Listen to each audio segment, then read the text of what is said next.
Hey guys. Tonight we're slipping quietly into a world where roses weren't just flowers, they were family emblems sharpened into weapons. You're standing in the cool dusk outside an old English manor. The air smelling faintly of wet stone and crushed grass. And the breeze brushing your skin like hesitant fingertips. Somewhere, a distant crow sounds like it's annoyed you showed up early. If you were truly living in the 1400s, stumbling into this dynastic mess with nothing but your modern sneakers and questionable sleep schedule, well, let's be honest, you probably won't be able to survive. So, before you get comfortable, take a moment to like the video and subscribe, but only if you genuinely enjoy what I do here. And while you're at it, tell me in the comments where you're listening from and what time it is for you right now. Now, dim the lights, maybe turn on a fan for that soft background hum, and let's ease into tonight's journey together. You take a slow breath and feel your steps soften as you walk into the faint glow of candlelit history. The kind that flickers like it's shy about telling you the truth. The roots of the Wars of the Roses don't start with swords, banners, or grand speeches, they start with family. And families are always a little messy. Even royal ones, especially royal ones. And as you continue moving through this dim corridor of time, you realize you're about to watch a centuries-long group project fall apart in the most dramatic way possible. The whole thing traces back to the mighty Plantagenets. That sprawling dynasty whose branches twist like an overgrown orchard someone definitely should have pruned earlier. You lean closer, listening as the story breathes around you. Two lines. Lancaster and York, both legitimate, both proud. Both so tangled in King Edward III's legacy that even medieval genealogists probably needed a stiff drink to chart it all. Somewhere in the dark, you can almost hear a scribe muttering, "Why couldn't these people just name their kids something different for once?" Edward III had many sons, too many. Really. And their descendants inherited not just titles and lands but grudges, ambitions, and the occasional questionable fashion choice. You picture the royal family tree like one of those chaotic flowcharts people draw on napkins. Arrows crossing everywhere, someone's handwriting getting more frustrated as it goes. But from that tangled lineage emerged two powerful branches. The red rose of Lancaster and the white rose of York. You feel the weight of centuries pressing gently against your shoulders. Like a soft reminder that history isn't some distant, dusty narrative, it breathes, argues, collapses, and rebuilds. You run your fingertips along cold stone and imagine the whisper of past footsteps. People who lived and died over something as fragile and stubborn as a claim to the crown. And claims mattered, especially when both sides believed they had the truest blood. Lancaster descended from John of Gaunt, Edward III's third son, steady, influential, respected. York traced its line from Edmund of Langley, the fifth son, and from Lionel of Antwerp, the second son, which technically gave them a stronger hereditary claim. You can almost hear medieval lawyers clearing their throats, preparing scrolls full of clauses no one really wanted to read. One particularly odd detail you might not expect is that some contemporary chroniclers noted how the Yorkists loved pointing out their descent through Lionel, but conveniently glossed over the part where his line passed through a female heir, because consistency was optional back then. As you walk further into the hush of the past, You sense the rivalry growing, not yet a full flame, but a smoldering coal tucked beneath the floorboards. These tensions simmered for decades before any swords clashed. Personalities, alliances, marriages, debts, jealousies, they all piled up like firewood waiting for the spark. And you pause for a moment, noticing how familiar it feels. Modern office politics? Group chat drama? Honestly, the Plantagenets would have excelled at both. You hear soft footsteps behind you, not ominous. Just the echo of history keeping pace. The scene shifts slightly, and now you're among nobles in embroidered sleeves debating succession with the same energy people argue about which house in Hogwarts they belong to. Everywhere you turn, someone is citing a bloodline, waving a parchment, or grumbling about royal favoritism. The crown wasn't just a symbol, it was the axis around which the entire kingdom spun. Sometimes violently. In the middle of this swirl stands Henry VI, the gentle but fragile king of the Lancaster line, still a child for now. Still just a ripple in the timeline, but already a symbol of uncertainty. Some historians still debate whether the seeds of conflict truly sprouted from the rivalry of bloodlines alone or whether Henry's eventual instability simply exposed fractures waiting beneath the surface. You let that thought linger like a drifting feather, light, but unavoidable. A breeze brushes your sleeves as if reminding you that history never happens because of just one thing. It's always an uncomfortable cocktail of circumstance.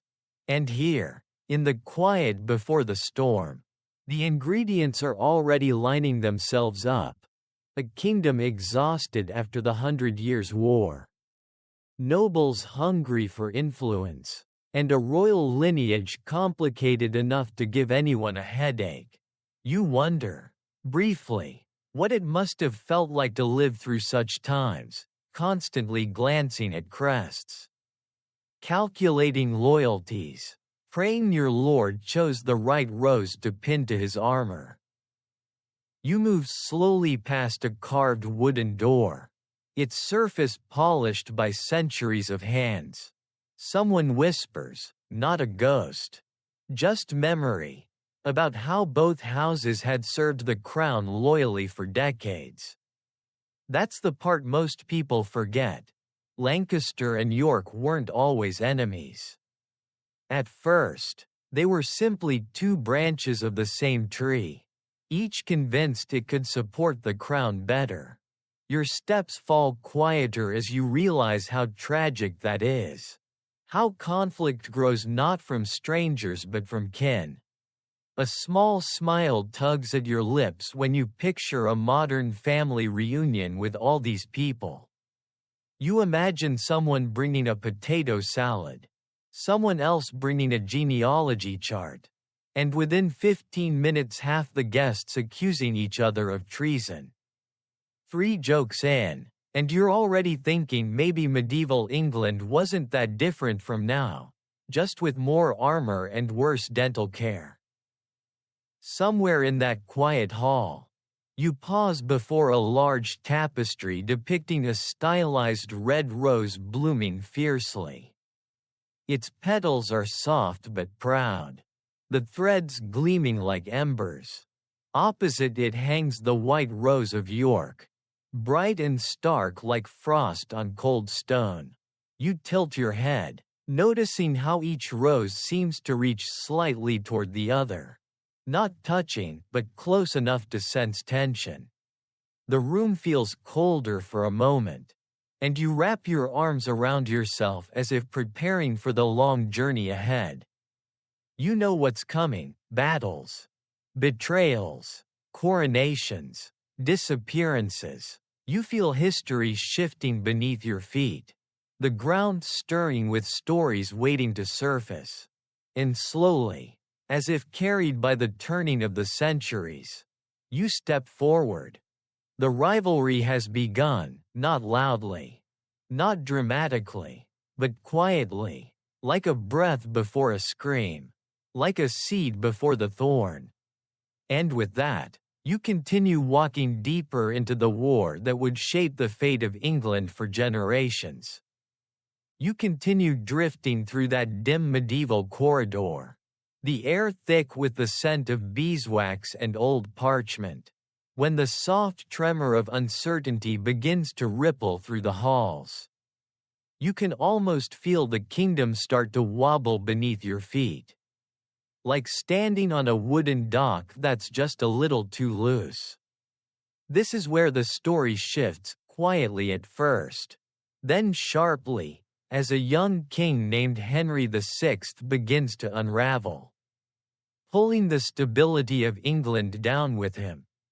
You step into a sunlit chamber where a young Henry sits alone, hands folded neatly, gaze drifting somewhere far beyond the horizon. There's something gentle about him, something almost too soft for the ironclad weight of a crown. You watch him the way you'd watch a fragile glass ornament someone unreasonably handed to a toddler. You already know this cannot end well. The crown sits on his head, a bit too large, symbolically and literally, and you almost want to adjust it for him like you would a lopsided hat on a child. Henry VI came to the throne as a baby, which is always a terrible start for any kingdom. You imagine medieval nobles hovering over his cradle like anxious babysitters, all pretending they didn't desperately want to influence the future monarch while subtly elbowing each other. Even now, as you watch him in this memory, you sense an invisible lattice of advisors, uncles, cousins, and ambitious barons all tugging gently, then not so gently, at the strings of power. Some historians still debate whether Henry's instability was inherited, triggered by stress, or simply worsened by the political chaos swirling around him. You breathe slowly, letting that uncertainty settle into the room's stillness.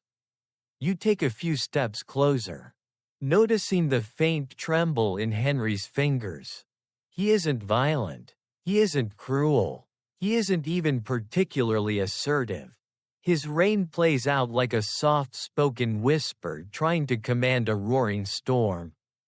A king like that might have thrived in a peaceful age, hosting poetry circles, maybe designing garden layouts, perhaps even quietly promoting a medieval version of mindfulness.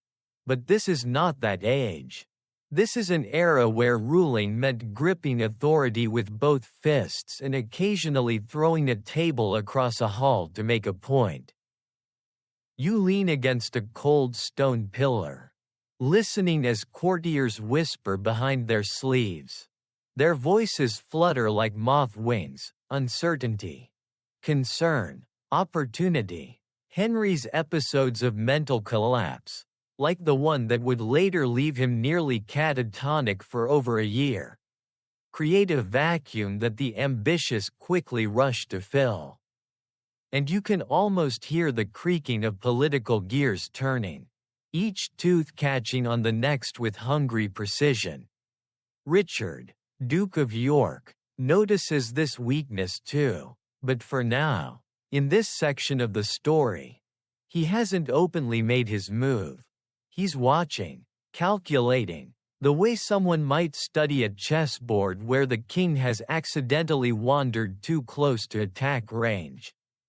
You walk past a carved wooden screen and see Richard in your mind's eye, tall, poised, carrying a kind of bristling competency that makes people either admire him or fear him.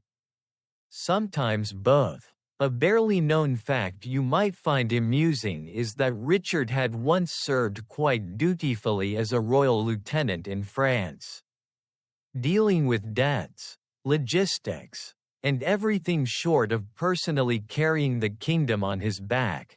He had the resume of someone who could rule, and he knew it. You drift through the room as the air shifts again, warmer now. Almost heavy with tension, Margaret of Anjou enters, bold and determined, the young queen whose resolve could have powered an entire medieval factory if electricity had existed.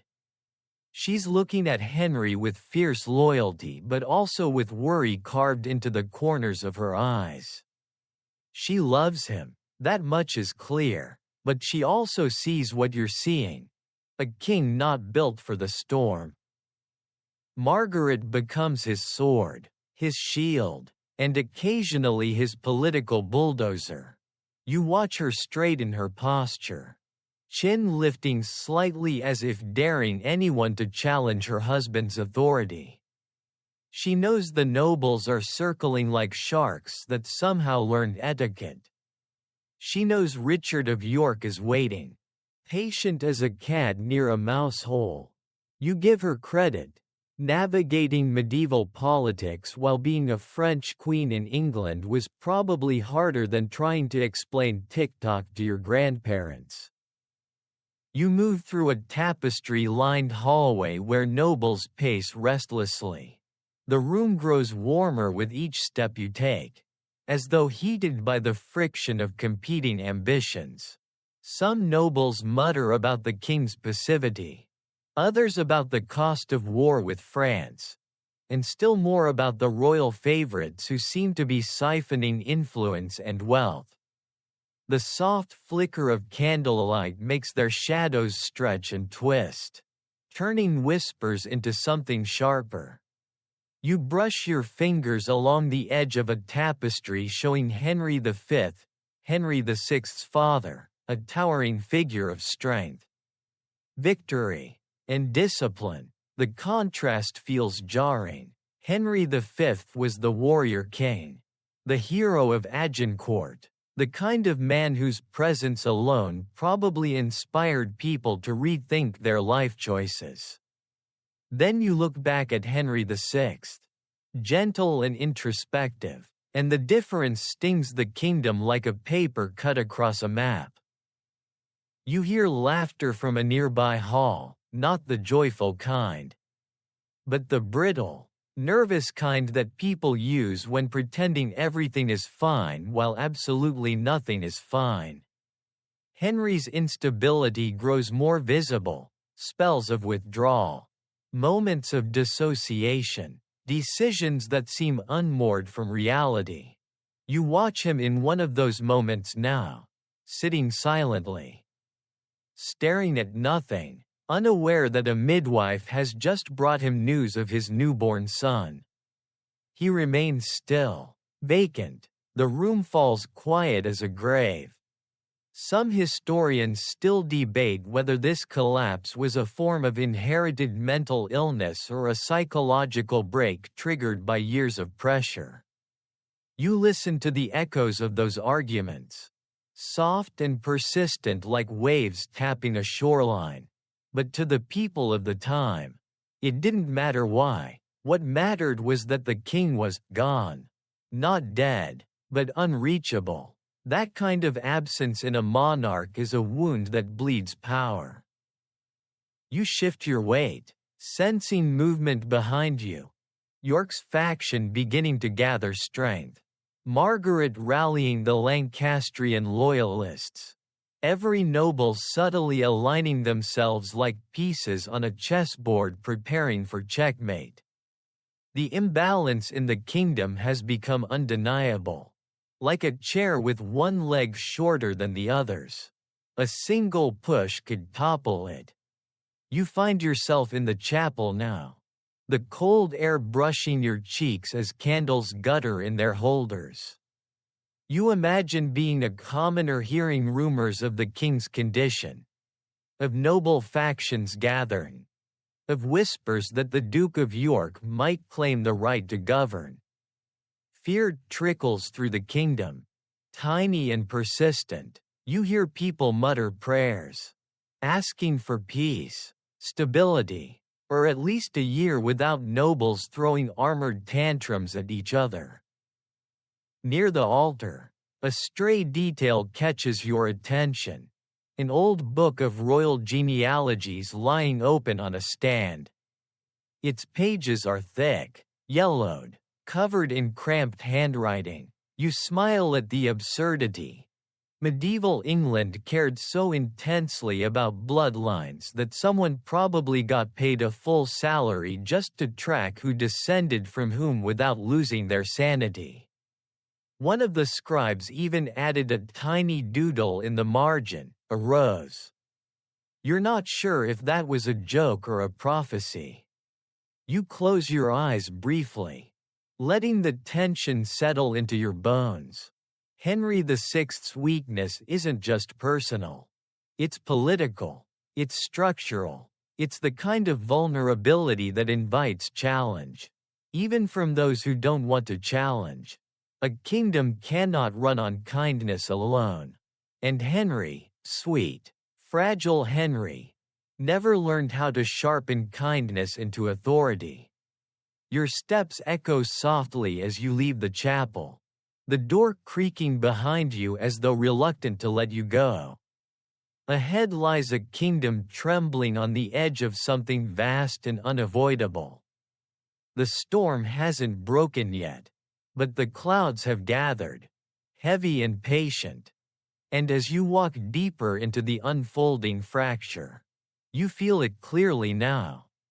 A weak king is falling, and the world around him is preparing to catch or strike. You step forward, leaving behind the dim chapel where Henry VI's silence still clings to the air like a forgotten breath. And soon you find yourself walking into a chamber where the mood shifts, quietly but unmistakably. The torches burn a little brighter here. Conversations quicken. Quills scratch against parchment. Something is stirring, and you feel it rise beneath your feet like the rumble before a summer storm. Richard, Duke of York, is ready to make his first real claim. You move deeper into the room, feeling the faint heat radiating from a large hearth. Shadows flicker along the stone walls, stretching across maps, seals, and scrolls stacked like the kingdom's collective anxieties. York stands at the center of it all, tall, composed, carrying the air of someone who has finally realized he does not need to wait for permission to lead. You watch him in profile, the fire outlining his posture like a sculpture's final touch. Confidence radiates from him, but not the loud, boastful kind. This confidence is quieter, sharper, held like a blade concealed beneath a cloak. It's in this moment that he first presses his claim to power, not to the throne. Not yet, but to the right of governance. You imagine him stepping forward with all the subtlety of someone politely pointing out that the kingdom is, in fact, on fire, and that maybe, just maybe, someone competent should try putting it out. His hereditary argument is a masterpiece of genealogy gymnastics. York is descended from Edmund of Langley.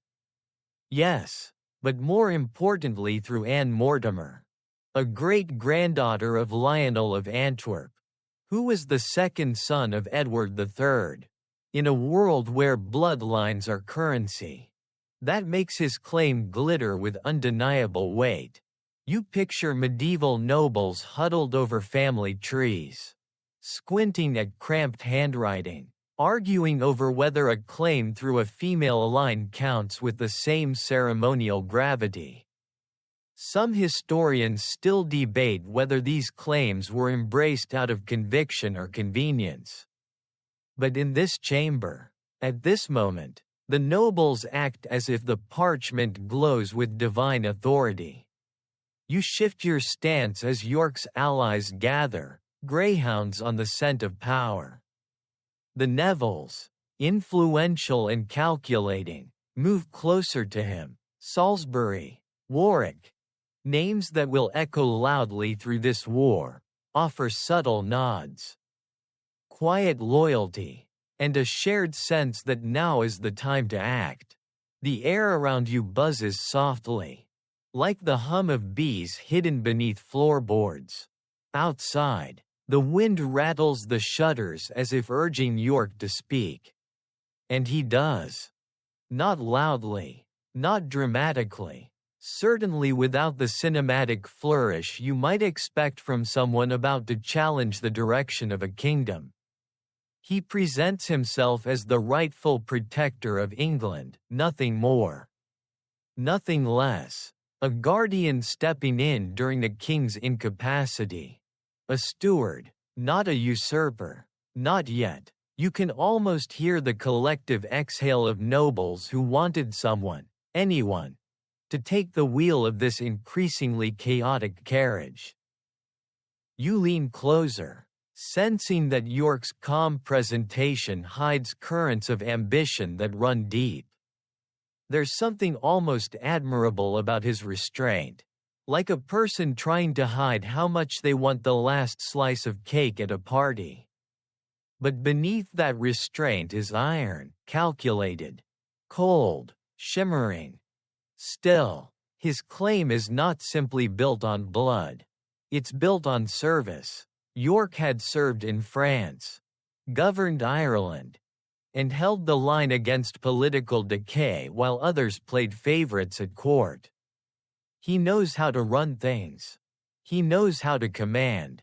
And as you stand beside him, watching his fingers rest on the parchment like a pianist poised over keys, you understand why so many nobles lean in whenever he speaks. A flicker of torchlight dances across the floor as you walk deeper into the grand chamber. You run your hand along the long wooden table that dominates the center. Its surface is covered in petitions, ledgers, tax documents, silent witnesses to a kingdom mismanaged. York points to them gently, his arguments as precise as spear thrusts. You hear him emphasize the need for order, for stability, for a guiding hand while the king remains unreachable. It all seems reasonable enough, dangerously reasonable. You listen to murmurs around the room, soft as moth wings. He has the blood for it. He has the skill. He's the only one who can stand up to the Queen. Margaret of Anjou's name drifts into the conversation like a cold draft. You picture her outside this chamber, her expression hard as iron, her resolve tightening like drawn bowstring. She knows exactly what this moment means. You imagine her in another room, pacing beneath a stained glass window, gathering her supporters as quickly as York gathers his. The kingdom is stretching, bending, straining. Something will soon snap. A little known detail surfaces in your memory. York wasn't universally ambitious from the start. Early letters describe him as almost reluctant, as if duty rather than desire pulled him forward. But once he stepped into the role of protector during Henry's collapse, he found himself in a place he had long been suited for. Sometimes people don't chase power.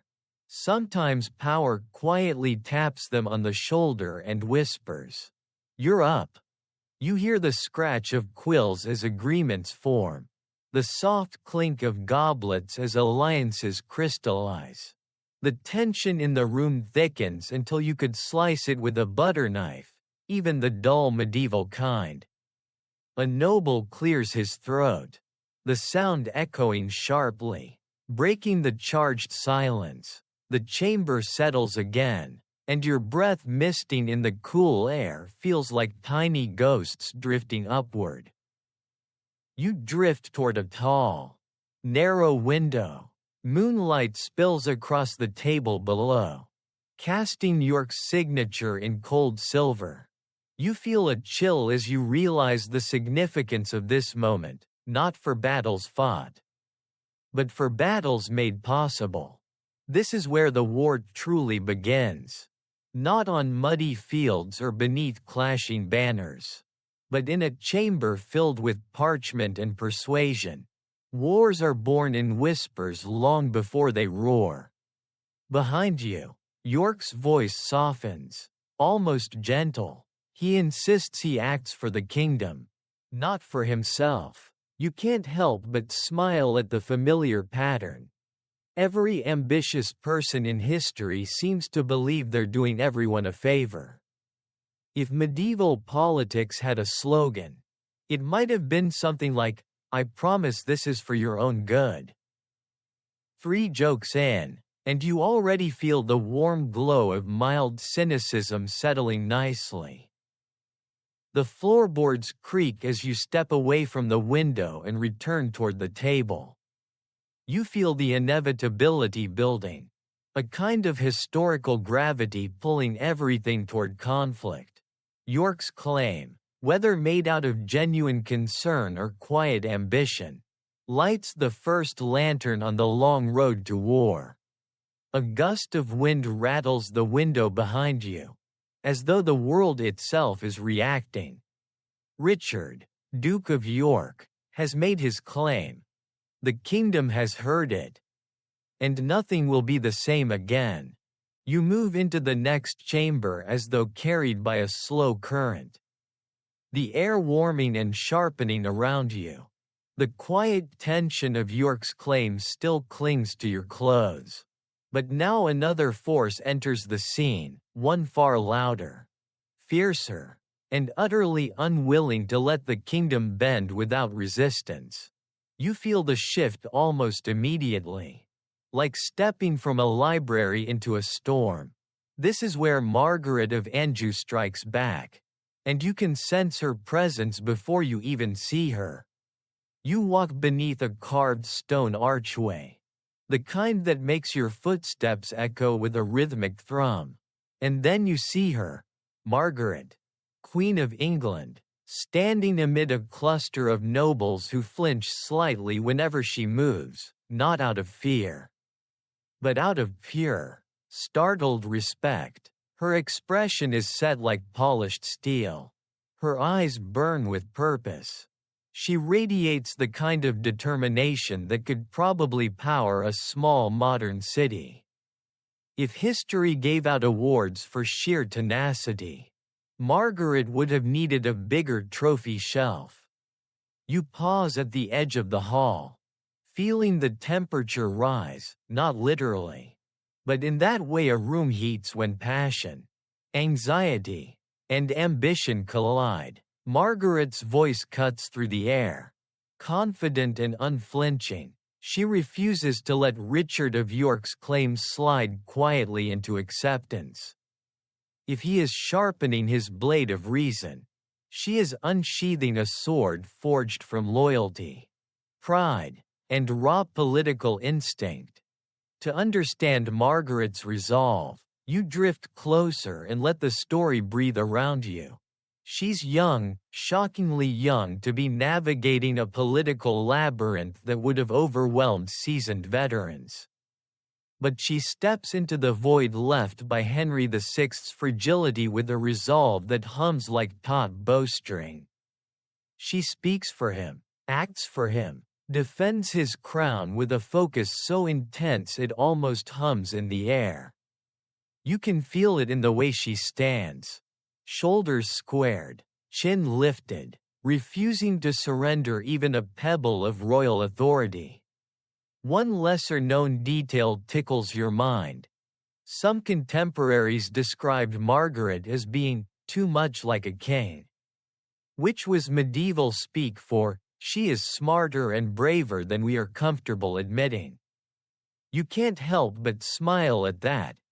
History's version of a backhanded compliment. You inch closer through the crowd of barons, feeling their unease pressing against you like fog. They shift between admiration and intimidation, unsure whether to embrace Margaret's authority or brace against it. And she senses their uncertainty. She uses it, too. Her political instincts sharpen into strategy. She begins gathering Lancastrian loyalists, reinforcing bonds with nobles who feel threatened by York's growing influence. The court becomes a board game, and Margaret moves her pieces with confidence. York had come brandishing bloodline logic. Margaret counters with something far more emotionally potent: legitimacy. Her message is clear: the king still lives. The crown still stands. And you will not bypass it, not while I have breath. You watch her stride across the hall, skirts brushing against polished floors, her voice commanding attention like a flicked whip. She calls upon long-standing alliances, loyal northern families, stalwart nobles, and courtiers who thrive in the structure of Lancaster rule. Every person she touches with her words seems to awaken, straightening their back, as if infused with borrowed courage. You, standing near a heavy oak pillar, feel the swell of energy too. Even if you'd walked into this room planning to stay neutral, you'd probably leave with a red rose pinned to your chest out of sheer intimidation. And yet, there's fragility beneath her fury. A ripple in the current. You catch a glimpse of Margaret when the nobles around her quiet down. She's studying a parchment, fingers trembling ever so slightly. She's not invincible. She's terrified. She sees the kingdom slipping like sand through her hands. Henry's episodes of withdrawal have placed her in an impossible position. She must act as queen, consort, and warrior all at once. You feel a pang of sympathy. Unexpected but sharp. She didn't choose this battleground, it rose beneath her feet. Some historians still debate whether Margaret's aggression escalated the conflict or merely responded to York's provocation. You let the idea linger, floating gently in the charged air. It doesn't matter which side is right. What matters is that both believe they are. A loud crack echoes through the hall as someone slams a staff onto the floor to signal the end of a heated argument. You flinch slightly, just a bit, and then the murmurs resume. Swelling like a tide, Margaret walks past nobles with the purposeful stride of someone who has already made up her mind. She isn't just resisting York. She's preparing to confront him directly. You follow her through a side corridor, the stone walls closing in gently. Her shadow stretches long across the floor, flickering each time she passes a torch. She pauses at the far end, looking out a narrow window. Beyond it, the winter wind sweeps across the palace grounds, bending bare branches. For a moment, her breath clouds the glass. Her reflection looks tired, but when she turns, her eyes are ablaze again. She steps away from the window and begins issuing commands, quiet, crisp, decisive. Messengers ready their horses. Alliances are reinforced. Letters fly across England, linking the Lancastrian network into something alive and potent. Margaret isn't merely reacting, she's constructing a counterforce. And quietly, beneath all this movement, the kingdom begins to split along a hairline crack that will soon become a chasm. You drift back into the great hall, watching nobles shuffle uneasily. Some lean toward York, drawn by his competence. Others cling to Margaret, loyal to the crown. Everyone senses that something huge is building beneath their feet. The tension thickens until breathing feels like drinking warm air. A soft laugh escapes your lips as you imagine trying to mediate these people with a modern group therapy session. You picture Margaret furiously scribbling on a whiteboard, York calmly adjusting his tie, and one confused medieval earl trying to understand the concept of taking accountability. Good luck with that. You move toward the center of the hall as the final piece of this moment falls into place. Margaret is no longer simply resisting York. She is mobilizing. She rallies her support with the quiet intensity of a storm rising over a dark sea. And you feel it, humming beneath the floorboards, vibrating up your legs. Margaret of Anjou has struck back. The line has been drawn. And the war is no longer a distant possibility, it has begun to breathe. You step into the next stretch of corridor. And the air feels different, thicker, charged, humming with the kind of anticipation that makes your skin prickle. Whatever political maneuvering had filled the royal halls before, whatever parchment battles had been fought with quills and seals, all of it now begins to spill outward into something louder, heavier, and far more dangerous. This is the moment when the first battles ignite, and you can feel the heat of it warming the stones beneath your feet. You follow the soft glow of torches until the palace walls fall away and you're suddenly standing at the edge of a misty medieval road. The wind stirs dead leaves across the dirt, and somewhere far off, you hear the faint clatter of armor being strapped on. The chill that runs along your arms tells you that whispers have become preparations. And preparations are about to become war. Your steps carry you toward the town of St. Albans, where the first real crack of thunder breaks the fragile tension between York and Lancaster. You stand at the edge of a narrow street lined with timber-framed houses, their thatched roofs dripping with the early morning dew. The town is quiet, the kind of quiet that comes just before a storm, when everything seems to hold its breath. A cat darts under a wagon, a shutter creaks, and then, like a spark striking dry tinder, the clash begins. St. Albans is small, too small for the battle that erupts there. You watch soldiers pour into the streets, their armor scraping against doorframes that were never meant to accommodate warfare. Arrows hiss through the air, vanishing into the smoke that quickly blankets everything. You flinch when a house splinters under the weight of charging men, and suddenly you're imagining medieval homeowners waking up, seeing a full battle in their front yard, and wondering if this is covered by some 15th century insurance policy. Richard of York and his key ally, Warwick the future kingmaker, have pushed the conflict into open violence. Their goal is sharp and unmistakable: gaining control of the king by force. St. Albans becomes their proving ground. Yorkist forces carve through Lancastrian defences with brutal efficiency, their banners whipping through the smoke like pale ghosts. You take a hesitant step forward, your boots skimming the cobblestones that tremble under the weight of charging men. The sound of clashing steel reverberates through your bones. Shouts break across the square, orders, cries, pleas, the desperate breathing of men who woke expecting breakfast but instead found destiny waiting with a blade. A soldier rushes past you, and for a second you're certain he brushed your sleeve even though you're only a watcher here. A drifting presence walking through the memories of a war long past.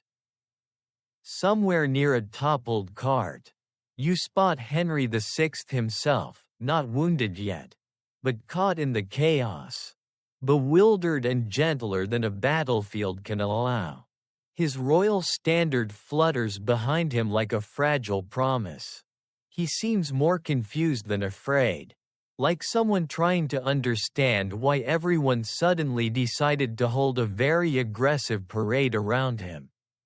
One lesser-known fact you can almost hear whispered through the smoke is that Henry, in the middle of this battle, was found sitting in a small house, wounded and dazed, having no idea how the fighting reached him. It's one of those eerie, tragic images that seems almost too fragile for a landscape of swords. Lancastrian nobles fall quickly, Somerset, Northumberland, Clifford, some dying in front of the very homes they had sworn to protect.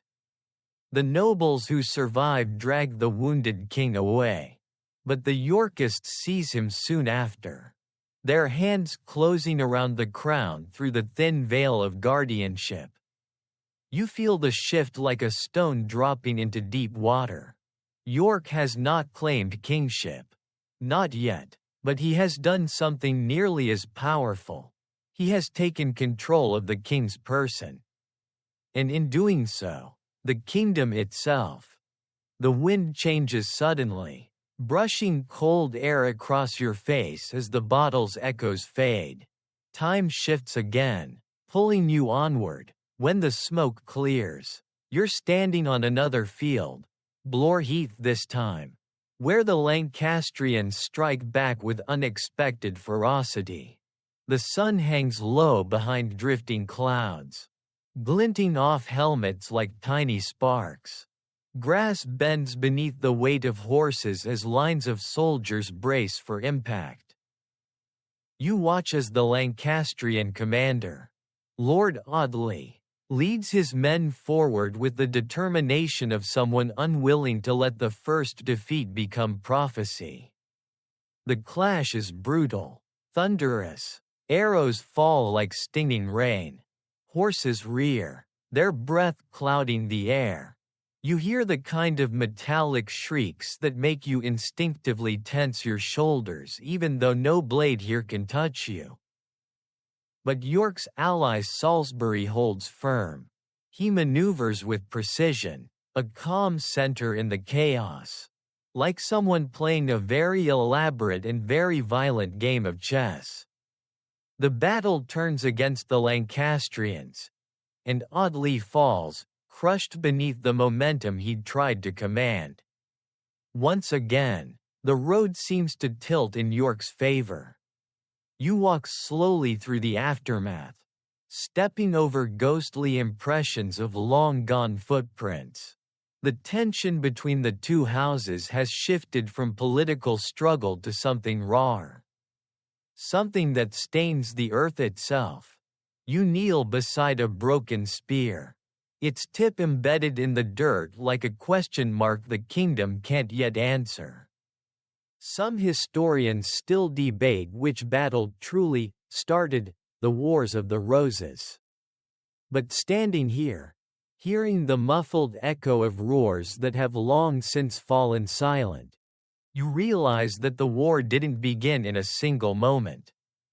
It grew like a fire, creeping from spark to spark until the whole countryside burned. As you rise, you feel a tremor underfoot, a reminder of what's still coming. Toten waits on the horizon, a storm so vast it will drown everything in blood and snow.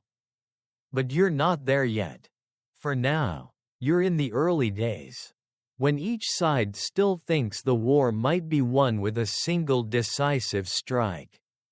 When the scars are fresh, the losses bearable, the hopes still stubbornly alive. A breeze lifts the edge of a torn banner beside you. Its colors, red and white, flutter in uneasy harmony. Tangled by the wind, you narrow your eyes, watching them twist together, a reminder of what this war truly is: family against family, cousins against cousins, a kingdom splitting along veins of shared blood. You let the silence settle and take one more breath as the field dissolves into a fading shimmer. The air cools, the torchlight returns. You're back in the corridor now, the battle's echoes still trembling in your chest. The first sparks have lit the fire. and the blaze is only beginning to spread. You drift forward, leaving behind the smoking echoes of Blore Heath until the ground beneath you feels steadier again, though only just. The air cools, settling into a somber quiet as if history itself is holding its breath before revealing its next sharp turn. You sense it instantly. This is not a moment of triumph or strategy. This is a moment of loss, heavy, irreversible, and stained with the kind of grief that reshapes entire dynasties. This is where Richard, Duke of York, falls. You step into a winter twilight, the sky bruised purple and red as if mirroring the banners that will soon be drenched in blood.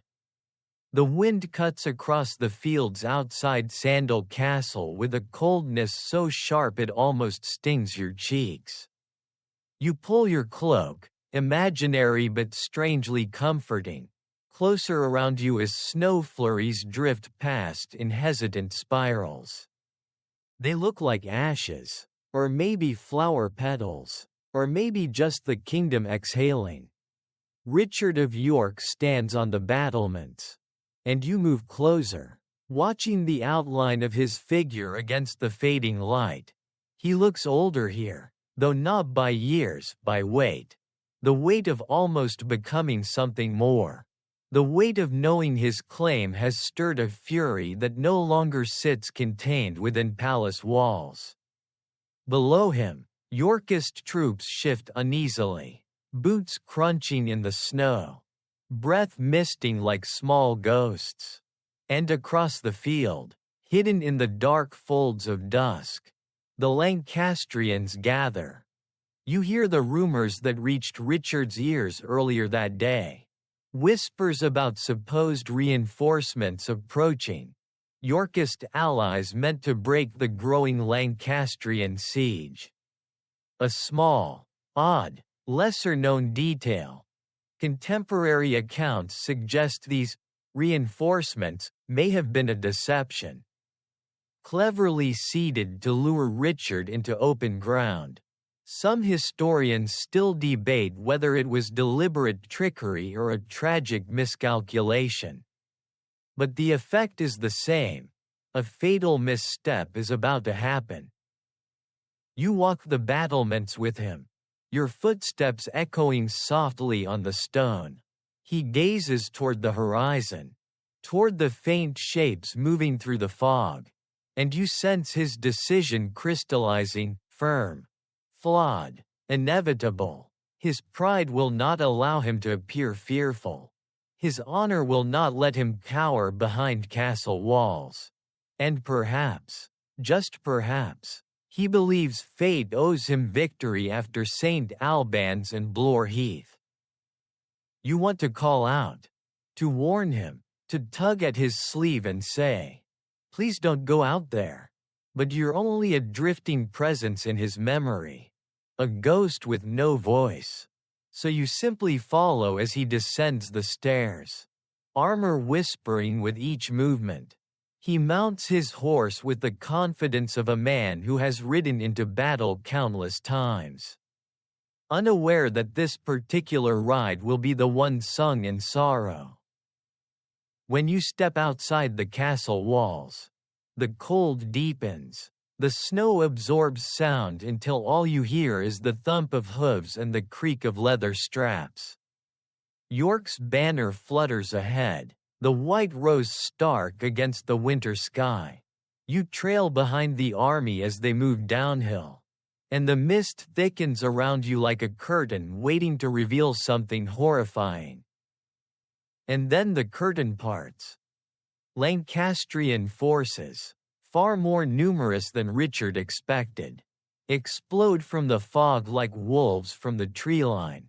Their banners, bright red roses, flare in the dying light. And their war cries cut through the cold like a blade against ice. Your heart jolts even though you know the outcome.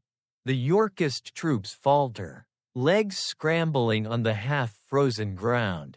Somewhere in the chaos, a soldier drops a shield. and the sound rings out like a warning bell. The Battle of Wakefield begins with a ferocity that catches even the wind off guard. You're pulled forward into the tide of movement, stumbling past soldiers as they clash, their breaths steaming, their eyes wide with the shock of sudden ambush. Steel meets steel in frantic bursts. Snow turns to mud, to slush, to something darker. You feel your stomach twist, not from gore, but from the tragic clarity of it. This isn't a battle York was meant to win. Richard fights at the center of it all. The white rose bright on his surcoat. He holds his ground with a kind of desperate dignity, as if refusing to believe that everything he built is collapsing around him. You watch him swing, parry, push back the tide, each movement resolute, but numbers swallow bravery like the sea swallow's footprints. A strange, almost surreal detail you notice. One chronicler records that Richard wore a paper crown on his helmet that day, a mocking gesture forced upon him by his enemies in the moments before his death. Another claims he was wearing it by his own choice, a defiant statement of his right to rule. Some historians still debate which version is true, but both versions sting in their own quiet, tragic way. The fighting surges, contracts, surges again. You feel the ground shake with each advance. A soldier bumps your shoulder, whispering a prayer you can't quite catch. You step aside just as another rushes past with panic wide in his eyes. The sky keeps darkening, as if unwilling to witness what comes next. Richard is surrounded. It happens slowly at first, then all at once. Lancastrian troops closing around him like a tightening jaw. You watch him turn, blades flashing, breath roaring out in white bursts. He looks almost luminous in the gathering dusk, a man holding back the inevitable one heartbeat at a time. And then he falls. Not theatrically, not messily, but with a kind of stunned disbelief, like someone who simply cannot understand that destiny has chosen this moment, of all moments, to withdraw its promise. You stand very still as the scene freezes around you. Snow drifts softly onto Richard's fallen figure. The sounds of fighting blur, then fade. You feel the silence press gently but insistently against your shoulders. The war has claimed its first patriarch, and the world tilts just slightly under the weight of what that means. The Lancastrians seize Richard's head and display it on the gates of York. Adorned, according to some accounts, with a mocking paper crown. You close your eyes at the image, letting it settle, unwanted but unforgettable. It is brutal. It is symbolic. It is the turning of a page soaked in grief. But the story does not end with Richard's fall. As you step backward, the snow dissolves, the battlefield fades, and you find yourself once again in a shadowed corridor. The flickering torchlight guiding you on. You feel the tremor of something rising, something taller, younger, fiercer. Richard's death is not the end of the Yorkist cause. It is the beginning of Edward's rise. The corridor's chill begins to lift as you walk forward, the darkness thinning into a pale, wintry glow. The memory of Richard of York's fall still clings to your sleeves like damp snow. But now another presence enters the story, taller, broader, sharper around the edges. You feel it before you see it, a shift in the air, a rising force, a momentum that builds like a drumbeat. This is where young Edward rises. You step into a broad hall bathed in early morning light. the kind that spills softly across stone floors and makes everything look freshly carved. The air hums with urgency, but also with something new, hope. Fierce and bright, Edward, Earl of March, stands at the center of it all. He moves like a man carved from sunlight and raw intention. And when you look at him, you understand something instantly. He is not his father. Where Richard had been strategic and disciplined, Edward is fire-wrapped in armor, tall, charismatic, and startlingly confident. You drift closer, noticing how his presence fills the room, how nobles straighten when he turns, how soldiers seem to stand taller in his shadow. At well over 6 feet, he towers physically and politically over the generation he is about to lead. He wears the White Rose of York not as a claim, but almost like a promise. And yet, beneath all that brilliance, you sense the quiet ache of grief. Richard of York was not just a political figure to Edward. He was a father, flawed, proud, and now gone. Edward carries that loss like a blade tucked beneath his ribs. Hidden but sharp, it fuels him, it hardens him, but it never slows him. You follow him into a strategy tent where maps are spread across a long table. His commanders gather around him, Warwick among them, already showing signs of the influence that will someday make him the kingmaker. Their voices swirl like smoke. Reports of Lancastrian movements, rumors of northern musters, whispers of an approaching confrontation. The young earl plants his hands on the table, leaning in, and the entire tent seems to tilt toward him. A lesser-known fact floats into your mind as you watch him work. Edward was barely 18 during this rise, yet already a seasoned soldier. He had seen battle, felt its brutality, and somehow managed to both endure it and command within it. Some historians still debate whether his youth made him reckless or simply fearless. But standing here, watching the fire in his gaze, you understand why men followed him without hesitation. The tent dissolves around you as the scene shifts. You're suddenly in a snow-covered landscape near Mortimer's Cross, where Edward leads his troops against a Lancastrian force determined to smother the Yorkist spark before it can grow. The air is frigid, your breath leaves white trails behind you. Soldiers stamp their feet, gripping spears as chills crawl beneath their armor. Then something strange happens, something that will echo through centuries of storytelling. 3 suns appear in the sky. A rare atmospheric phenomenon, a parhelion, lights the firmament with 3 radiant halos. Soldiers gasp, some fall to their knees. Others murmur prayers, believing the heavens have opened a window to judgment. You feel your heartbeat skip, even knowing the scientific explanation. In this moment, it doesn't matter what causes it.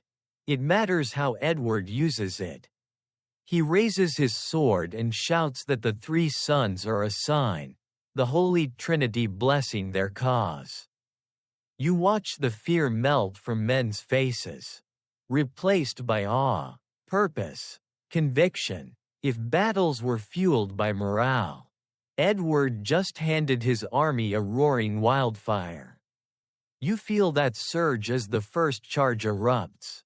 The clash is thunderous. Edward fights in the front lines, not behind them, his long limbs carving arcs through the air. His banner, the White Rose, flashes like a shard of frost in the winter light. Lancastrian lines crumble, and the Yorkists press forward with the unstoppable momentum of men who believe the sky itself is cheering for them. Mortimer's Cross becomes Edward's first great triumph. You walk among the aftermath, breath still heavy. Snow trampled into a chaotic mosaic of prints, and you sense the shift. The Yorkist cause was wounded at Wakefield, now it is reborn. Blazing through Edward's victory, another sharp pang of history finds you. One of the captured Lancastrian commanders.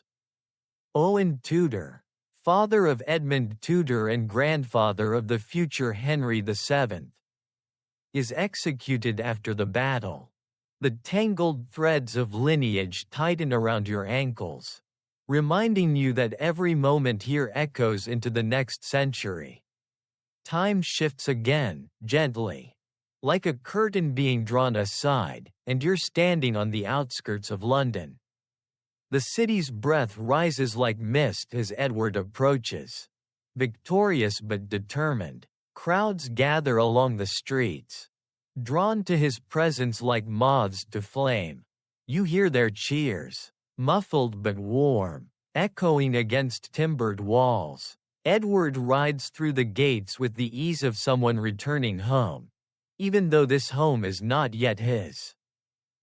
London welcomes him, needs him, believes in him. Inside the city's great halls, nobles speak in heated bursts. The Lancastrians are weakened. The people crave stability, and the next decisive move could determine everything. Edward listens, but his expression is calm, almost serene. You realize he already knows what must happen. Toten. You feel the name settle on your skin. Heavy and cold. The battle is coming, the largest and bloodiest of the entire war. But before the snow of Toten soaks the earth, something else happens, something softer. Almost tender. London proclaims Edward as King Edward IV. It's not just ceremony. It's momentum made real. The crown fits him, in a way it never truly fit Henry VI. He is young, vibrant, terrifyingly capable. You watch him accept the acclaim. His jaw set, his eyes bright. He looks like a man stepping into his rightful skin, and the kingdom seems to inhale in relief. But Edward knows what you know. A crown proclaimed is not a crown secured.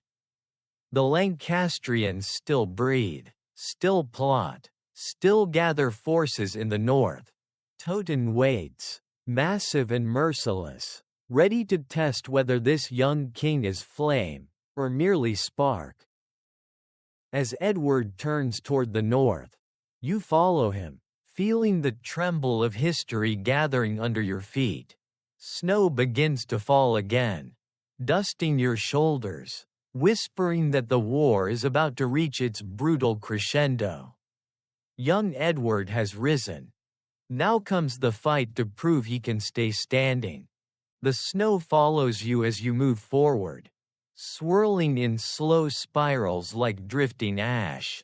But the air around you begins to warm in strange little pockets, light flickers against stone walls. And distant voices murmur with the uneasy tone of men adjusting to a new order. Edward IV has risen, brilliant and unstoppable, but power, real, lasting power, is rarely a clean victory. You feel that truth settling over you as you step into a high-vaulted chamber where the new king gathers his closest supporters. This is where a king's fragile crown begins to reveal its cracks.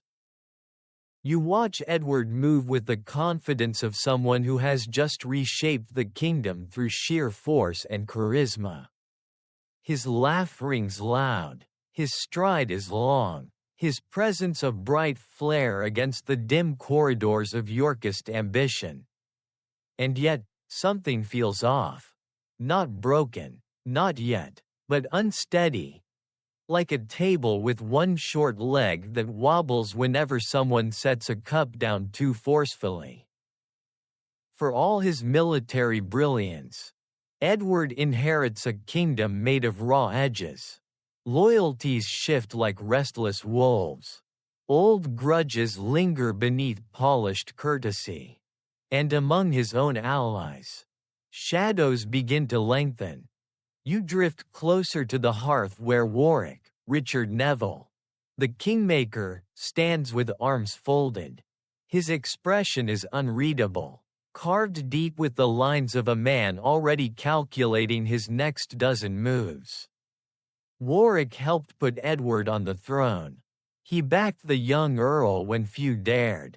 He raised armies, negotiated alliances, and risked everything for the Yorkist cause.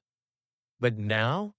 Now he watches Edward like a father watches a son who has suddenly grown too independent. You see the small signs first. Warwick's jaw tightening when Edward ignores a suggestion. His fingers tapping impatiently when Edward laughs with new companions. His shoulders stiffening when the young king flirts with noblewomen instead of considering diplomatic marriages Warwick once envisioned. The tension is soft at first, hidden beneath layers of duty and mutual respect. But it's there, a fissure, no wider than a hair, running quietly through the political bedrock. A little-known detail nudges at you. Early in Edward's reign, Warwick held enormous power, more than some kings' chief ministers across Europe. Foreign envoys often went to Warwick before they approached the king. Some historians still debate whether Edward truly resented this or simply grew out of Warwick's shadow. But you can feel the shift now, like a change in air pressure before a storm. You walk alongside Edward as he tours London in his early months as king. The city adores him. People lean out of windows to catch glimpses of him, cheering with the kind of joy usually reserved for modern pop stars stepping onto a stage. Women swoon, men salute, children scramble through crowds just to see the tall young king with the sunlit smile. It should be perfect. But perfection, in this war, is always temporary. Behind you, the whispers begin. Warwick is uneasy. Edward is too independent. The king listens to others now. You move through a grand hall where a feast is laid out, platters of roasted venison, warm bread, thick stews, and fruits glistening like gems. Edward laughs loudly at the center of the table, a cup raised high. His brothers sit near him, George, Duke of Clarence, quiet and intense, and Richard, the youngest, composed but watchful. Their eyes flicker with something like pride, and something like worry. You settle into the rhythm of the feast, but the laughter feels just a little too loud, as if meant to drown out something beneath it. Warwick sits farther down the table, speaking little, his gaze drifting toward Edward with a flicker of frustration. The cracks deepen. Edward begins making choices Warwick did not script. He arranges political appointments with his own instincts. He builds loyalty among new courtiers. He brushes off the kingmaker's advice with the casual confidence of someone who believes he can shape the world simply by wanting it hard enough. You pass through the palace gardens where Edward meets with a small circle of advisors, men who are not Warwick's picks. The kingmaker arrives late, sees them clustered around Edward, and his eyebrow twitches ever so slightly. You can almost hear the thought cross his mind. When did they replace me? You continue walking until you reach a private solar, lit golden with afternoon sun. Edward stands near the window, looking out over London with an expression you haven't seen before, one that is both hungry and contemplative. He wants more than victory. He wants legacy, stability, a crown that no one can challenge. But power rearranges loyalties the way heat rearranges metal, bend it enough, and it will eventually crack. You step back into the corridors of court, where gossip slithers like candle smoke. Some nobles resent the Woodville family, who will soon rise into prominence after Edward's unexpected marriage. Others whisper that Warwick's influence is waning. A few mutter that Clarence, Edward's brother, grows restless, jealous, ambitious. The air feels tight, as if filled with invisible wires that could snap at any moment. A small, odd detail catches your attention. A servant hurries past carrying a box of letters, so many that some spill onto the floor. You pick one up and glance at the seal. Warwick's sigil. The man is writing constantly now, to foreign courts, to English nobles, to anyone who might help him maintain his footing in a kingdom he no longer recognizes. You set the letter back gently, aware that in a few short chapters, ink will give way to blood. Some historians still debate whether Edward and Warwick were doomed from the start or whether this fracture was born only after the young king began asserting his independence. But standing here, listening to the uneasy stretch of silence between them, you sense the truth. The break is inevitable. Two suns cannot share one sky forever. You move through the halls as evening deepens and candles are lit along the walls. Their flames tremble slightly, casting long shadows across Edward's crown, which sits on a carved table beside him. You study it, heavy, gleaming, magnificent, and fragile. So fragile, because crowns are not truly metal. They're agreements, trust, loyalty, the belief that the man who wears it can hold the kingdom together. And around Edward, that belief is beginning to fray. You step out into the cold evening air, your breath curling in the dark. The palace behind you glows with candlelight, but the warmth feels distant now. Edward IV stands strong, victorious, adored, but isolated in ways he doesn't yet fully see. The crown is on his head. But stability? That slips like sand between his fingers. And as you walk deeper into the corridor of this war, you sense the shifting wind of betrayal rising in the distance, carrying with it the first faint echo of Warwick's rebellion. You hear it before you see it, the slightest tremor in the air. Like distant thunder rolling across a sky that hasn't yet darkened. The palace corridors around you grow thinner, longer, their shadows stretched tight like threads on the verge of snapping. Whatever harmony Edward IV briefly enjoyed has started to warp, bend, and finally break. You can feel the shift under your feet as though the stones themselves are bracing for impact. This is where Warwick turns the tide. You step into a council chamber warmed by a tall hearth, the flames licking upward in restless curls. Edward stands at the head of a long table, talking animatedly with a cluster of courtiers, young men who laugh too loudly, drink too freely, and flatter too smoothly. You see gold threads glint on their sleeves, Woodville badges pinned to their chests, expressions bright as polished metal. These are the new favorites, the ones Edward chose, the ones Warwick didn't. And Warwick is watching them. He stands off to the side, draped in rich velvet but carrying a coldness heavier than armor. His jaw is clenched just enough to crease the skin above it. His eyes narrow each time Edward laughs.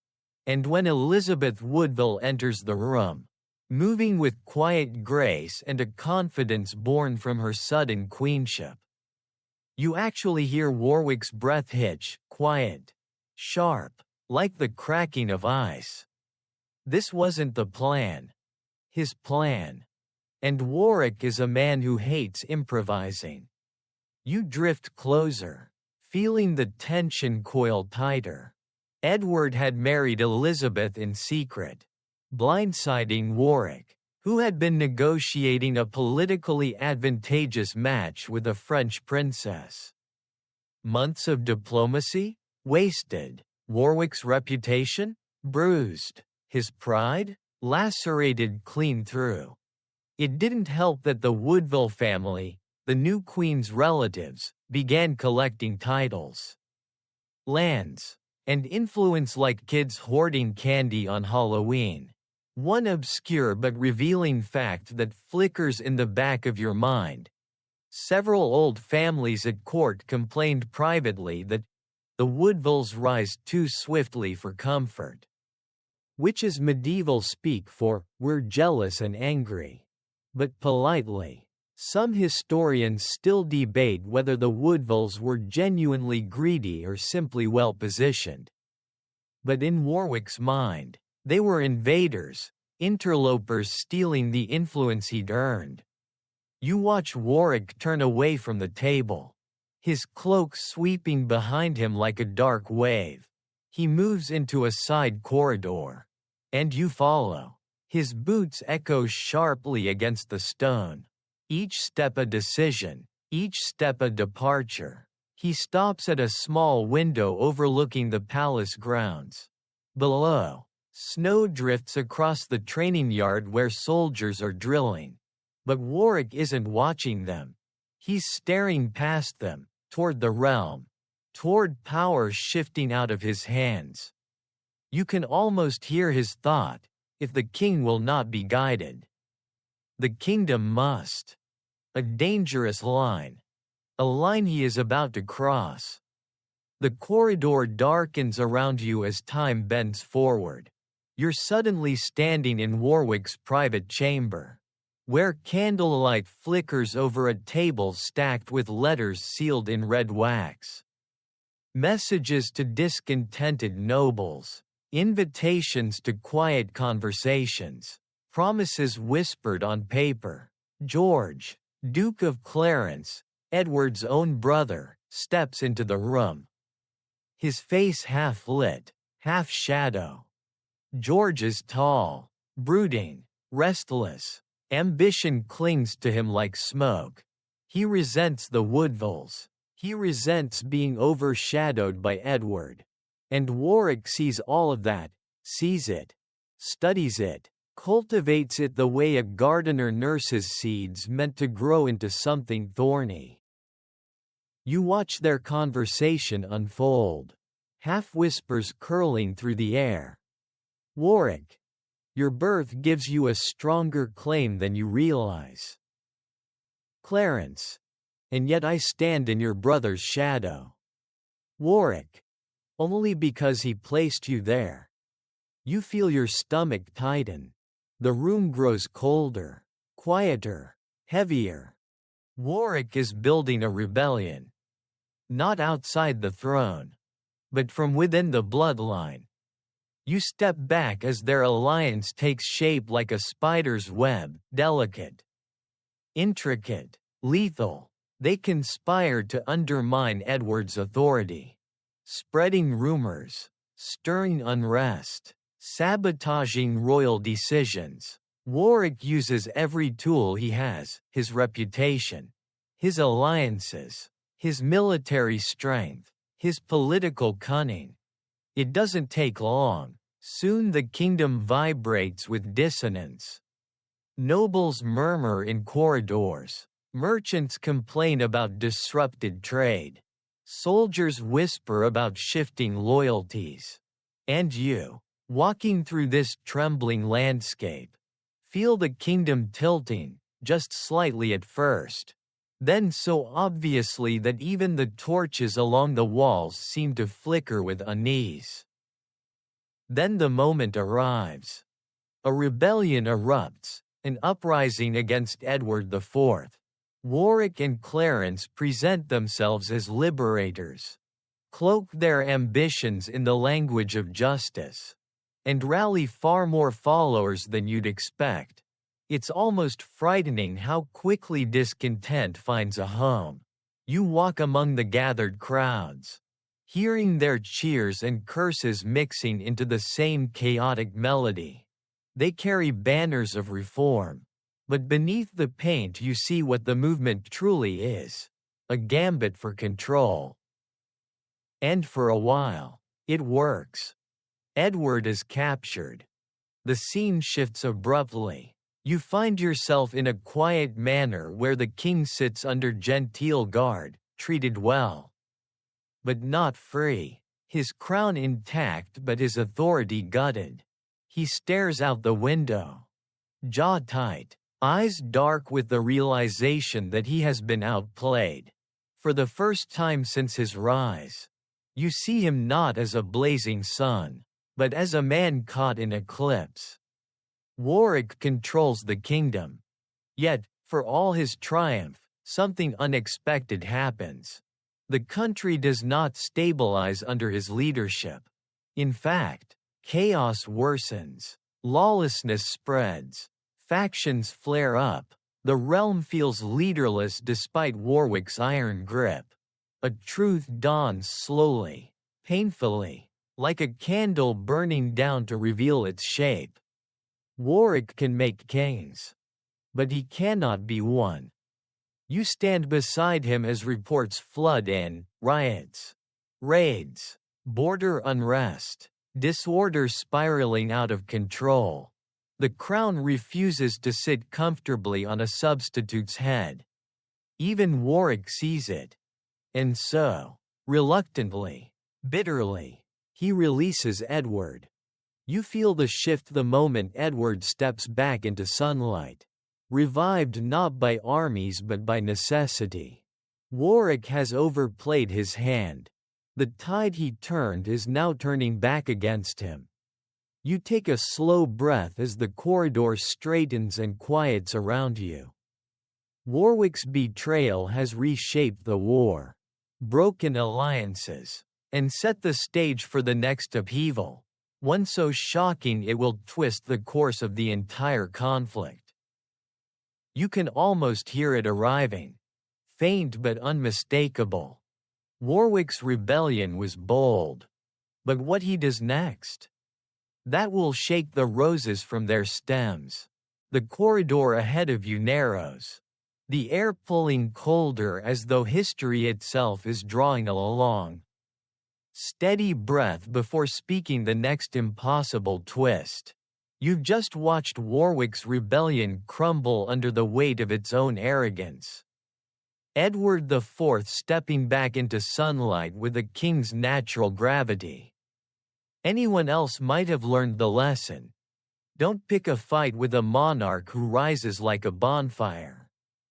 But Warwick? Warwick is made of different material, something flammable, something restless, something that refuses to bow even when the kingdom itself pushes back. This is where the return of Lancaster begins, and you feel the floor shift beneath you as though the whole realm tilts sideways. You follow the dim torchlight until it widens into a great hall, stone walls echoing with hurried footsteps, whispered discussions, and the unmistakable hunger of displaced power. Warwick stands at the center of the chaos, cloak swirling like a storm cloud. His jaw is tight, his composure cracked just enough for you to see the burning panic beneath. He has lost his grip on the king. He has lost his influence at court. And worst of all, he has learned something painful. The people prefer a strong monarch to a strong minister. His solution? Find a new monarch. A dangerous idea. An audacious idea. And somehow exactly the kind of idea Warwick would have. You walk behind him as he strides across the hall, boots striking the floor like punctuated fury. Clarence follows, brow furrowed, muttering doubts. Clarence is glum now, realizing their grand rebellion didn't produce the crown he'd imagined wearing. He glances around anxiously, but Warwick doesn't slow, if anything. He quickens his pace, as if pulled toward a new destiny. You watch him unfurl a map on a long table, his fingers pressing down on the French coast. And suddenly it hits you. He's going abroad, seeking fresh alliances, reaching for a weapon no one expected him to wield. He's going to revive the Lancastrian claim. You blink. Even the torches seem to flicker in disbelief. The man who once put a Yorkist king on the throne is now preparing to resurrect the very dynasty he spent years destroying. Some historians still debate whether Warwick's motivations were ideological or purely vengeful, but standing here, listening to the furious rhythm of his breath, you know it's personal. Warwick wants Edward humbled. He wants the throne moved to someone he can control. And if that someone is Henry VI, the fragile, broken, gently flickering king, then so be it. You step outside into the cold night air as Warwick and Clarence prepare to flee England. Rain taps against your shoulders, soft but insistent, like fingertips urging you onward. The sea stretches ahead, dark and restless, waves rolling like the chest of a slumbering giant. A ship waits on the shore, its lantern swaying in the wind. Warwick boards first, his silhouette sharp against the moonlit fog. Clarence follows reluctantly. The gangplank rises. The sails billow. And just like that, the Kingmaker vanishes into the night. When the scene reforms around you, it's France, not England, that welcomes you with the damp chill of a coastal wind. You find yourself in the court of King Louis XI, the Spider King, who sits wrapped in a mantle of silk like a cunning silk moth. His eyes gleam with curiosity as Warwick bows before him. Louis listens, fingers steepled beneath his chin, absorbing every word. He hears the proposition: restore Henry VI, dethrone Edward IV, unify England and France through alliance. Louis loves chaos in England. Chaos keeps England weak. Chaos keeps France safe. You can practically see the gears turning behind his eyes. Then, a moment you didn't expect. Margaret of Anjou enters the chamber.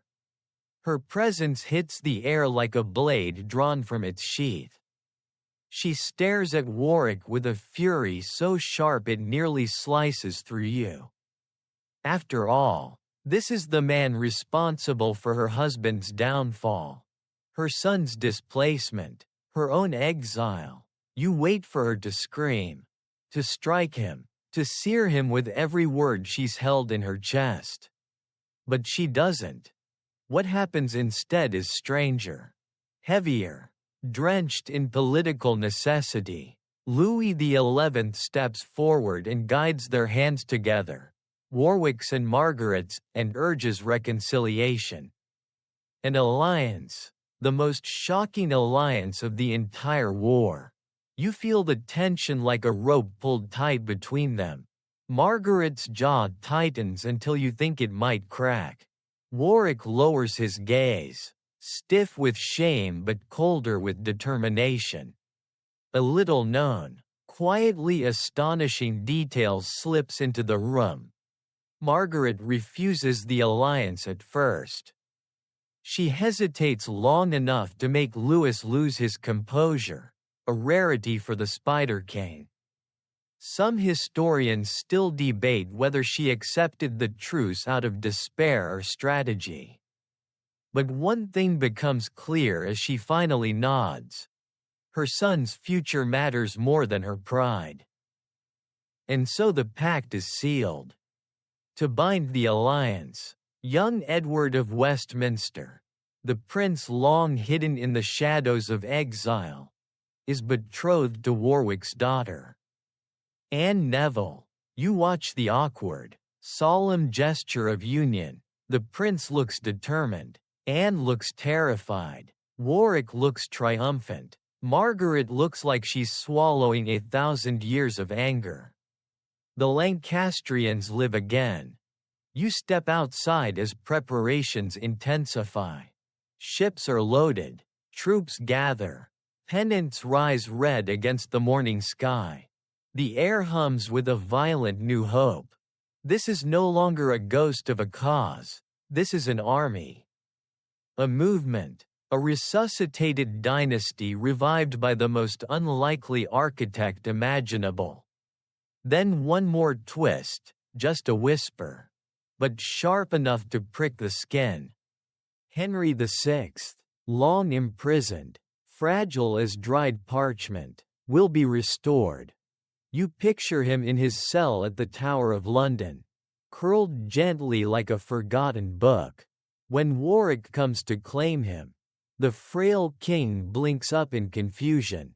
His face softens, and he actually smiles, murmuring gratitude. You feel it, a pang, deep and oddly tender. He is not made for war, not made for crowns, but fate keeps dragging him back into both. The armies land in England. You walk through the roaring winds, hearing the thud of boots as they march inland. Town after town opens its gates. Nobles realign their loyalties with the enthusiasm of people changing Wi-Fi passwords. Clarence, ever unreliable, switches sides again, leaving Edward stunned and vulnerable. Then, with barely a fight, Henry VI is marched back to London. The people watch in eerie silence as he is proclaimed king once more. 2 reigns. 1 life, none of it peaceful. The return of the Lancastrian rose feels like a strange dream, soft, unsteady, trembling at the edges, but it is real, and its petals, delicate though they seem, are about to be splashed once more with war. You breathe out slowly as the corridor darkens around you again. Warwick has done the impossible.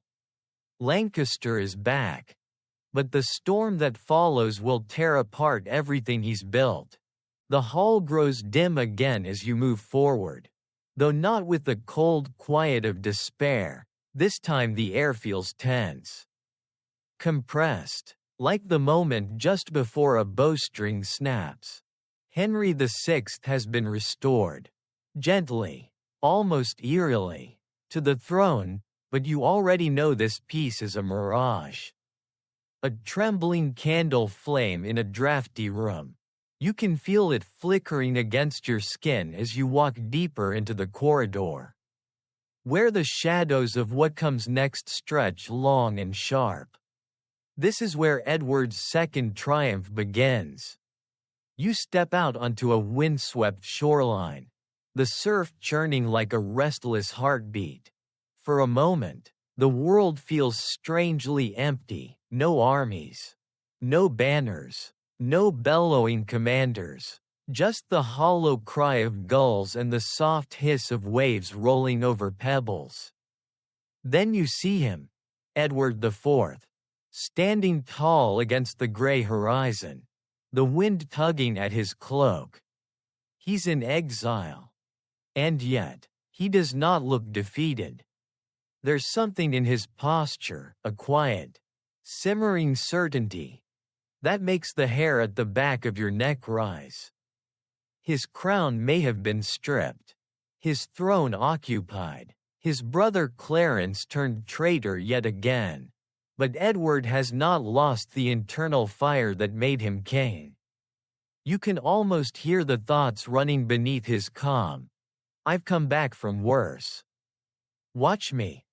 Beside him stands his loyal brother Richard, the future Richard III, thin but fierce.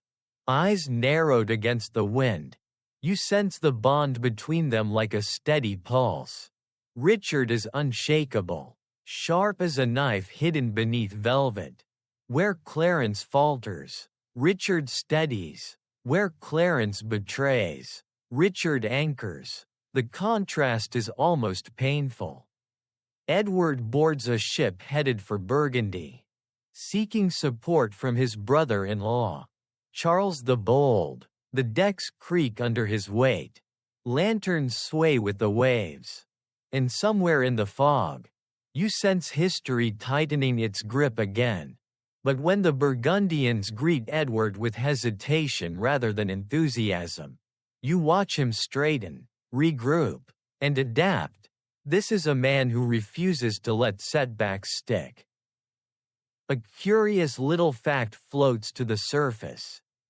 Edward reportedly borrowed money from merchants, straight up borrowed it, to fund his return. A king passing the hat like a traveling performer. Some historians still debate how desperate he truly was.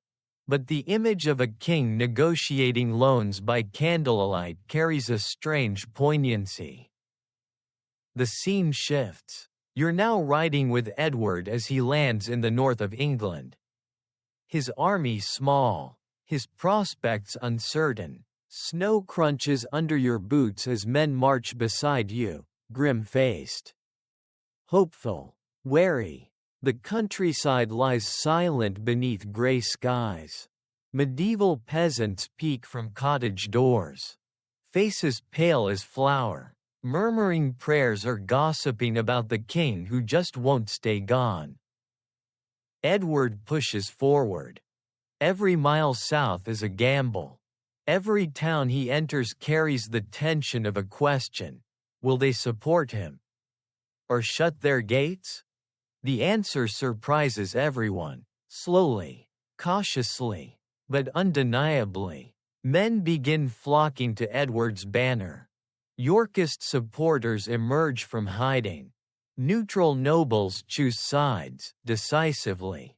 Even some former Lancastrians, worn thin by constant upheaval, decide Edward offers more stability than Warwick's chaotic experiment. You feel the momentum growing, step by step, like a tide rising beneath your feet. You walk beside Edward as he enters the city of York, where his father's head had once been displayed with a mocking paper crown. The symbolism is razor sharp. But Edward moves with solemn dignity, refusing vengeance in that moment. You sense a maturity in him now, something hardened and refined by exile. Grief has carved him, but it has also forged him. Then Clarence reappears. You see him ride toward Edward, guilt stamped across his face like a watermark. Clarence is the human embodiment of the phrase, "I may have made a mistake." Warwick's promises have crumbled. The Lancastrian alliance feels unstable.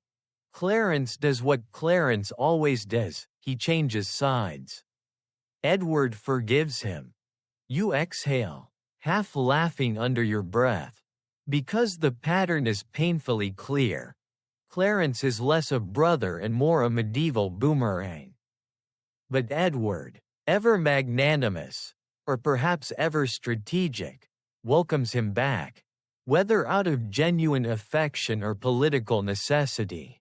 The gesture strengthens the Yorkist army dramatically. You hear the murmurs ripple through camp that night. Edward forgave him. He must truly want unity. He must truly be king. Dawn breaks across a field near Coventry. Edward rides forward, armor gleaming like frost-kissed gold. Opposite him, Warwick's army waits, but Clarence's betrayal has left Warwick exposed. You feel the tension snap in your chest as both forces collide. The battle is brutal, fast, decisive. You watch Edward fight with a ferocity that borders on grace. Where his father had been cautious, Edward is a force of nature, confident, fearless, relentless. The air fills with the clang of steel and the guttural shouts of men locked in struggle. Warwick's troops falter. Lines crumble. Confusion spreads like wildfire. Warwick falls. You stand still as the kingmaker's body is carried from the field, his rebellion extinguished.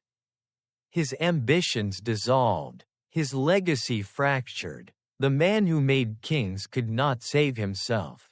The wind whistles past your ears, chilling the sweat on your skin, and you sense history closing a chapter with heavy finality. But the war isn't over. You are pulled forward as Edward races toward London. The gates open to him with joy this time, true joy. Unforced and unmistakable, citizens crowd the streets, cheering as though waking from a long nightmare. Edward dismounts, strides into the tower, and finds Henry VI sitting quietly in captivity again. As fragile as ever. Henry is removed, gently, respectfully. His second reign ends with a sigh rather than a scream. And then Edward takes the throne for the second time. No hesitation. No doubt. No rival strong enough to challenge him. The white rose blooms again, sharper, brighter, steadier. You walk through the coronation hall where Edward sits once more on the throne. The weight of the crown seems lighter on him now, as though it finally fits. His supporters gather, relieved, his enemies scatter, and for the first time in years, the kingdom seems to exhale, not in peace, but in alignment. Edward IV has reclaimed England. This time, he intends to keep it. And as the torches flicker around you, you sense the next path already forming, one where victory is not enough. Where a king must rebuild everything the war has broken. The torches dim behind you as you move deeper into the corridor. And a new warmth begins to rise, soft, steady, almost like the gentle glow of a hearth that has finally been tended after years of neglect. The shouting of armies fades. The clatter of armor dissolves. For the first time in what feels like centuries, the kingdom's pulse slows to something like a resting beat. Edward IV has returned, victorious a second time, and now the long work begins. This is where a realm rebuilt takes shape, quietly at first. Then with deliberate, unshakable force. You step into a great hall bathed in golden afternoon light. Dust motes drift lazily through the air, swirling whenever a servant crosses the room. The atmosphere feels different now, less frantic, less jagged, more grounded. Edward sits at the high table, not in armor but in rich velvet, reviewing parchment after parchment. His brow is furrowed, but not with the tension of war.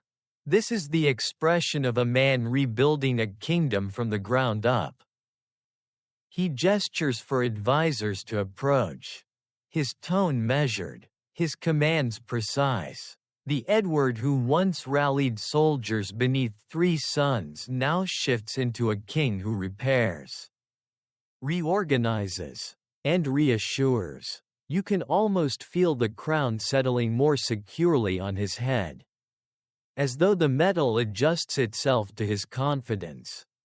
You walk closer, and the details of his agenda unfold like unfurling banners.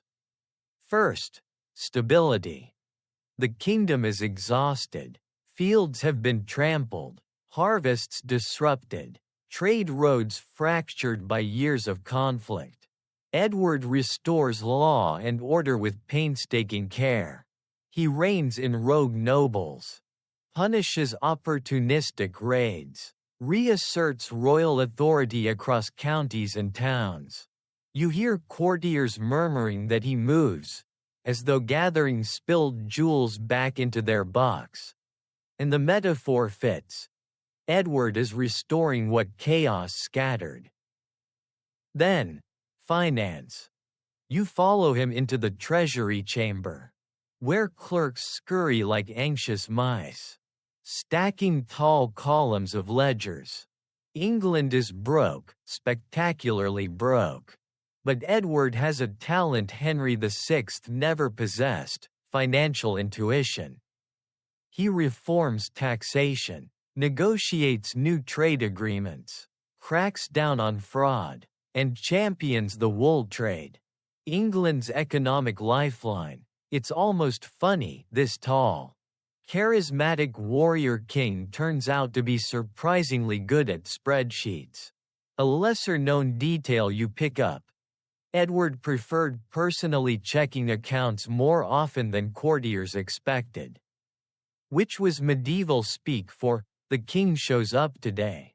Everyone pretend the math is right. Some historians still debate whether he truly enjoyed economic management or simply didn't trust others to handle it. But either way, the results speak for themselves. He creates prosperity. You walk next through the guild halls of London, where merchants beam with gratitude. You can hear conversations echoing in the rafters, praise for a king who stabilizes currency, encourages foreign trade, and ensures that caravans move again without fear of ambush. Markets thrive, ports bustle. The hum of commerce replaces the groan of war. Even your own steps feel lighter, carried along by this newfound rhythm. Then, nobility and alliances. Edward rebuilds relationships carefully, sometimes reluctantly. He pardons former enemies, strategically rather than sentimentally. Clarence hovers near him once again, as unreliable as a medieval weather forecast. But Edward keeps him close. Not out of trust, out of necessity. He grants land to loyalists, mediates feuds between feuding families, and reweaves the fabric of aristocratic loyalty like a tailor mending torn cloth. Warwick's death left a vacuum, and Edward fills it with calm authority, not fear. Next, the Queen and the Woodvilles. You step into a quieter chamber where Elizabeth Woodville sits surrounded by her ladies. Embroidery spread across her lap. The scene glows with serene elegance, flowers stitched in silver thread. Laughter soft as snowfall. Elizabeth's influence at court grows steadily. Though not without friction, many nobles resent the Woodville clan for rising so swiftly. Some whisper about favoritism. Others complain that too many advantageous marriages now pass through Woodville hands. Edward manages the tension with a mixture of charm, firmness, and occasional gentle manipulation. He knows the Woodvilles are controversial, but they are also family, and Edward is fiercely loyal to those he loves. Still, even as peace returns, you notice something subtle: simmering envy, lingering grudges, faint crackles beneath the surface. The war is over, but human nature rarely sleeps. You drift through the palace gardens, where Edward strolls in the evening air, hands clasped behind his back. He looks almost relaxed now. A man who has survived storms and finally steps beneath clear skies. But you see the sharpness in his gaze, the constant awareness that Lancaster supporters still lurk at distant fringes. Peace is fragile. He knows it. A curious little-known detail floats into your mind. Edward instituted a small but symbolically brilliant change. He improved the visual branding of royal authority. Better liveries, more consistent heraldic displays, even a cleaner royal signature. Modern kings hire PR teams, Edward was the PR team. The realm responds. Rebellions shrink. Smiles return to village greens. Church bells ring with actual joy rather than cautious obligation. Roads repopulate with travelers and traders instead of marching soldiers. You step into a parish church one quiet morning. Sunlight slanting across wooden pews. Near the altar, a group of villagers discuss how the king's peace holds. Their voices carrying a mix of relief and disbelief. You listen, warmed by the realization that for ordinary people, who've lived their entire lives in a world defined by shifting banners, Edward represents more than a monarch. He represents consistency. For now, some historians still debate whether Edward's administrative success was due to genuine talent or simply relief from an exhausted kingdom ready to stabilize under anyone competent. But as you watch Edward oversee the rebuilding of bridges, the repair of market towns, the restoration of monasteries, you know it's more than timing. He chooses to rebuild. He works to rebuild. He understands the responsibility of the crown in ways Henry VI never could. And yet, you feel a subtle shadow stirring at the edge of the light, a whisper of something unresolved. It clings to the corners of the scene, barely noticeable unless you look directly at it. You turn your head slightly, sensing the faint tremor of unease. Even as the realm heals, new fractures form, quietly, beneath the surface. Edward's younger brother George, Duke of Clarence, begins to brood once more. Family loyalties begin to bend. Secrets begin to fester. The realm has been rebuilt. But some structures are made of brittle bone rather than stone. And as you move into the next corridor, the air cools just slightly, warning you that the next chapter isn't about peace anymore. It's about how peace begins to break. The warm glow of a kingdom finally at rest lingers behind you as you walk onward. But with each step the air cools, tightening around your shoulders like an approaching storm. The corridors grow narrower, darker, as if the palace itself is bracing for turbulence. The realm Edward rebuilt stands steady, for now, but the echoes ahead are uneasy, trembling with the tension of something deeply personal. This is where the brothers' strain begins to fracture the Yorkist peace. You emerge into a long gallery lined with portraits, ancestors watching, judging, whispering through paint and varnish. Edward IV's likeness beams bright and regal in one of them, confident and assured, but your gaze pulls toward another nearby figure, George, Duke of Clarence, younger brother of the king. His portrait is equally grand, though there's something off in the eyes, an ambition too sharp, a jealousy too taut, a longing that curls like smoke around the edges. You step away from the walls and into the gallery itself, where Clarence walks in real time, his boots clicking impatiently against the polished floor. He moves with the restless energy of a man who feels perpetually incomplete, perpetually overlooked. Watching him is like watching a storm swirl inside a finely cut crystal, beautiful, dangerous, doomed. Clarence has always struggled in Edward's shadow. Too proud to be merely a duke. Too ambitious to be content. Too insecure to find peace. And yet, too weak, morally, politically, and temperamentally, to claim greatness honestly. You follow him as he mutters under his breath, phrases you can barely catch. Should have been more. Warwick promised. Not just a brother in name. His resentment hasn't died since his rebellion alongside Warwick. Edward forgave him, but Clarence has never forgiven himself for choosing the wrong side. Then choosing the right side too late. Guilt ferments into bitterness. Bitterness curdles into envy.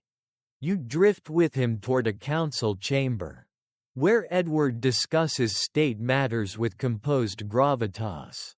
Richard, the future Richard III, stands nearby, quiet, cautious, observant. Richard's loyalties run cold and deep, like roots beneath winter frost. He watches Clarence with narrowed eyes. Not hostile, not yet, but wary, acutely aware that Clarence is a tremor waiting to become an earthquake. Clarence enters the chamber unannounced. His tone is sharp the moment he speaks, slicing the air like a thrown dagger. "Brother, I deserve more than this." Edward pauses mid-sentence. He turns slowly, giving Clarence the full weight of royal attention. The contrast between them is stark. Edward's confidence radiates outward, steady and sunlit. Clarence's desperation clings tight to his frame like a too heavy cloak. Edward's voice remains calm, frustratingly calm. "You deserve exactly what you have, George. No more, no less." The room chills. Clarence stiffens, jaw tightening. Richard steps forward slightly, ready to intercept disaster if needed. You feel the tension coil around you. This isn't about titles, or land, or marriage alliances, not truly. It's about identity, about the unbearable reality that one brother was born to be king, and the others were not. For some people, that truth settles quietly. For Clarence, it festers. A little-known detail flickers into your mind. Clarence became obsessed with prophecies, especially those hinting that A.G. would one day depose a king. Some historians still debate whether he believed himself destined for glory or Edward destined for ruin. But the fear that swirls around Clarence is almost palpable. You can feel it radiating from him now like a cold fever. Time shifts subtly, and you find yourself walking through the palace kitchens, where servants whisper while stirring pots. They say Clarence communes with strange astrologers. He listens to whispers about sorcery. He wants to bend the stars.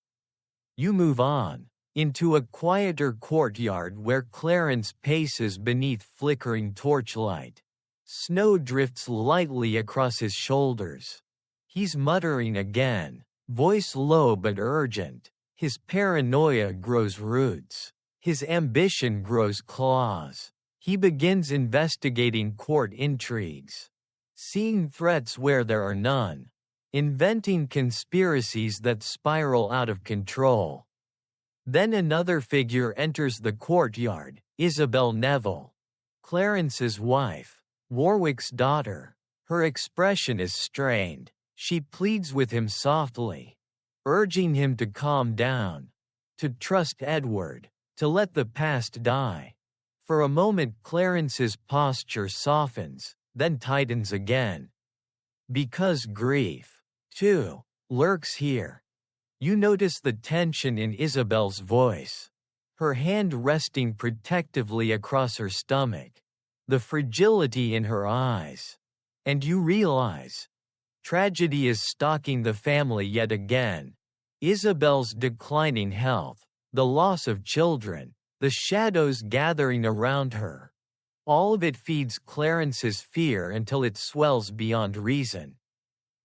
When she dies not long after childbirth, Clarence breaks. Utterly. You watch him collapse into grief, rage, and suspicion. He becomes convinced she was murdered. He blames the Woodvilles. He blames Edward's court. He blames the world for tilting unfairly against him. He demands investigations, accuses servants, threatens royal officials. His desperation becomes dangerous. Some historians still debate whether Clarence's accusations were sincere or strategically delusional. But standing here, listening to his rambling pleas, you feel the rawness of it, fear twisting into obsession, ambition gnawing through grief. As you follow him through shadowed corridors, a final truth settles over you like a whisper against the ear. Clarence is becoming a liability. Not to Edward's crown, but to Edward's peace. Richard senses it, the nobility senses it, even the palace animals probably sense it. But Clarence cannot stop himself. Like a man drowning who claws at anyone near him, he drags his own reputation down with each frantic accusation. A crack runs down the heart of the Yorkist dynasty. Thin but unmistakable. The brothers' strain is no longer tension. It's fracture. And as you step deeper into the next corridor, the torches flicker uneasily, warning you that Clarence's downfall is not just coming. It will be catastrophic. You step into the next stretch of corridor, and the atmosphere shifts again, colder now, sharper, as though the walls themselves are bracing for a tragedy they can't prevent. The light dims into a muted gray, like a sky heavy with unshed snow. Clarence's grief and paranoia echo faintly behind you, fading into whispers, but the air ahead is thick with consequence. You almost slow your steps, sensing what this next chamber holds. This is where Clarence's downfall unfolds, slowly at first. Then suddenly, like a rope snapping after months of fraying. You enter a vaulted hall where Edward IV stands at the center. Surrounded by members of his council, the king's face is tired, not just physically, but spiritually tired. The kind of weariness only family can inflict. Papers scatter across the table. Notes on Clarence's accusations. Complaints from nobles. Reports of unrest sparked by Clarence's wild claims. Edward pinches the bridge of his nose, exhaling through clenched teeth. His patience, vast but not infinite, is reaching its limits. You move closer and hear the low, murmured conversations around him.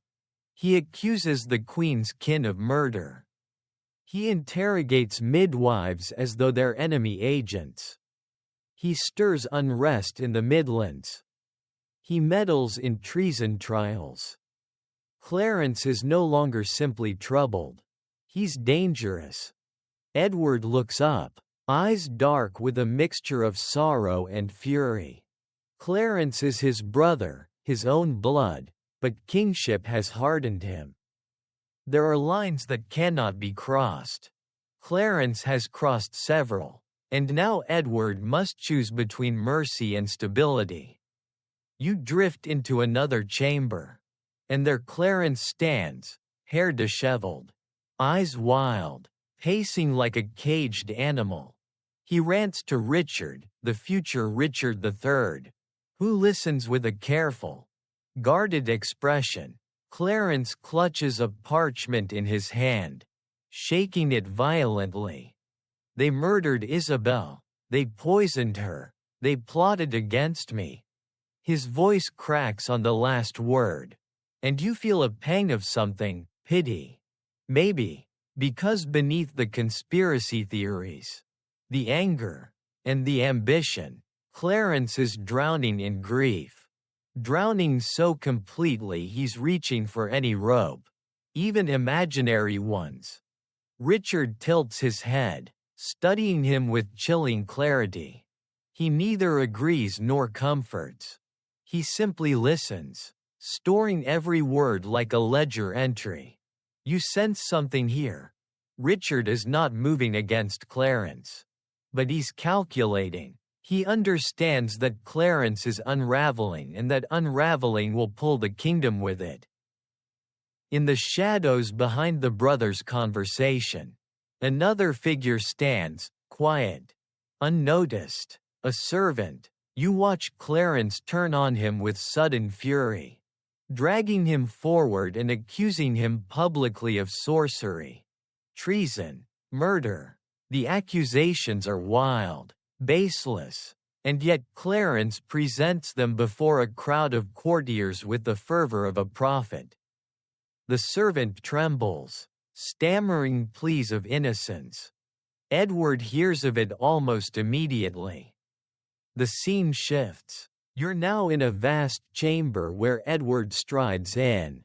The entire room freezes. He looks at Clarence, not as a brother, but as a king looking at a threat. The silence is suffocating.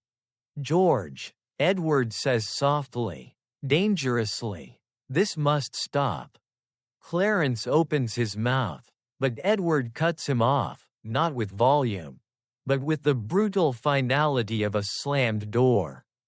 "You defy me. You undermine my court. You accuse my people without cause. You challenge the peace of the realm. I will not allow it." Clarence stares, stunned. You watch the realization settle over him with agonizing slowness. He has gone too far. This time he cannot talk his way out. Cannot cry his way out. Cannot charm or threaten or bribe his way out. Edward orders him arrested. The gasp that ripples through the court is sharp enough to slice the air. Guards seize Clarence, gently but firmly, and lead him away. Clarence's voice trembles now, not with anger but with disbelief. "Edward, brother, please. I did nothing wrong. I." The door shuts behind him with a low, echoing thud. You follow Clarence through the cold passageways of the Tower of London, where shadows cling to the walls like secrets unwilling to leave. He is placed in confinement, not tortured, not starved, but isolated, left with his regrets. Days pass, weeks. The kingdom whispers about his fate. Some pity him, others laugh, a few applaud, but all agree on one thing. He had become too dangerous to remain free. Then comes the trial. You stand in the hall where Clarence is formally accused, not by Edward personally, but by Parliament. At the king's command, the charges pile up like stones: treason, sedition, false accusations, disruption of justice. Clarence listens silently, shoulders slumped, eyes distant. It's not defiance now, not even fear. It's resignation. A little-known detail enters your mind. Clarence was not allowed to speak in his own defense. Edward forbade it. Some historians still debate whether this was cruelty or necessity. But watching the scene unfold, you understand the truth: it was both. Edward knew Clarence's voice could sway hearts. He couldn't risk that. The verdict is inevitable. Clarence is condemned. A prince of the blood. A brother of the king. Sentenced to death. You follow the heavy air as Clarence is led to the tower once more to await execution. Edward withdraws into his private chambers. And for the first time since the war began, you see him break. He weeps, not publicly, but fiercely, painfully, into his hands. It's a grief no king can show. A grief carved into silence. The final scene unfolds in one of those strange, myth-soaked corners of history. You find yourself in a quiet stone chamber lit by a single lantern. Clarence stands beside a massive cask. Wine sloshes gently inside, Legends whisper that he chose to die by drowning in a butt of Malmsey wine, a final indulgence. A final irony. A final escape from the cold justice of the axe. Some historians argue it's not true. Others say it's too specific not to be. But here, in the dim light of this story, the image stands: George of Clarence, slipping into the cask, swallowed by the dark red tide. A crownless prince. A broken brother. A warning carved into royal memory. As the scene dissolves, you feel the cold of the tower cling to your skin. A life extinguished. A family fractured. A king wounded by his own hand. Clarence's downfall is complete. But the tremors it leaves behind will shape everything that comes next, because grief like Edward's does not fade. It shifts. And sometimes it sharpens. The corridor ahead feels colder now. As though Clarence's death hasn't just passed through the story but through the stone itself. Your footsteps echo softly, swallowed by a silence that is far heavier than the quiet of night. It's the silence of grief, the kind that wraps around your ribs and squeezes. Even the torches along the wall dim, their flames wavering as if unsure whether they should keep burning. This is where a king dies too soon, and you can already feel the inevitability settling into your bones. You walk into a gentle wash of morning light that spills through high-arched windows and across a royal chamber that looks peaceful, deceptively peaceful. Edward IV stands near the window, tall and broad as ever. But you notice something immediately. He looks older. Not in years, though time has passed, but in weight. The war, the rebuilding, the betrayal, the death of his brother, they sit on him like invisible armor he cannot remove. You move closer and watch as he turns, rubbing a hand across his chest with a slight wince. It's subtle enough that a courtier would miss it. But you're not a courtier. And you feel the delicate tremor of something shifting inside him, not physically, but fatefully. Edward doesn't slow down. That isn't in his nature.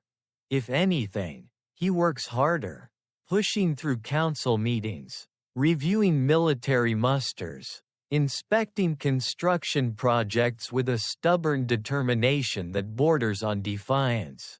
You walk with him as he strides through the palace gardens, giving orders, addressing disputes, laughing too loudly at jokes that aren't really funny.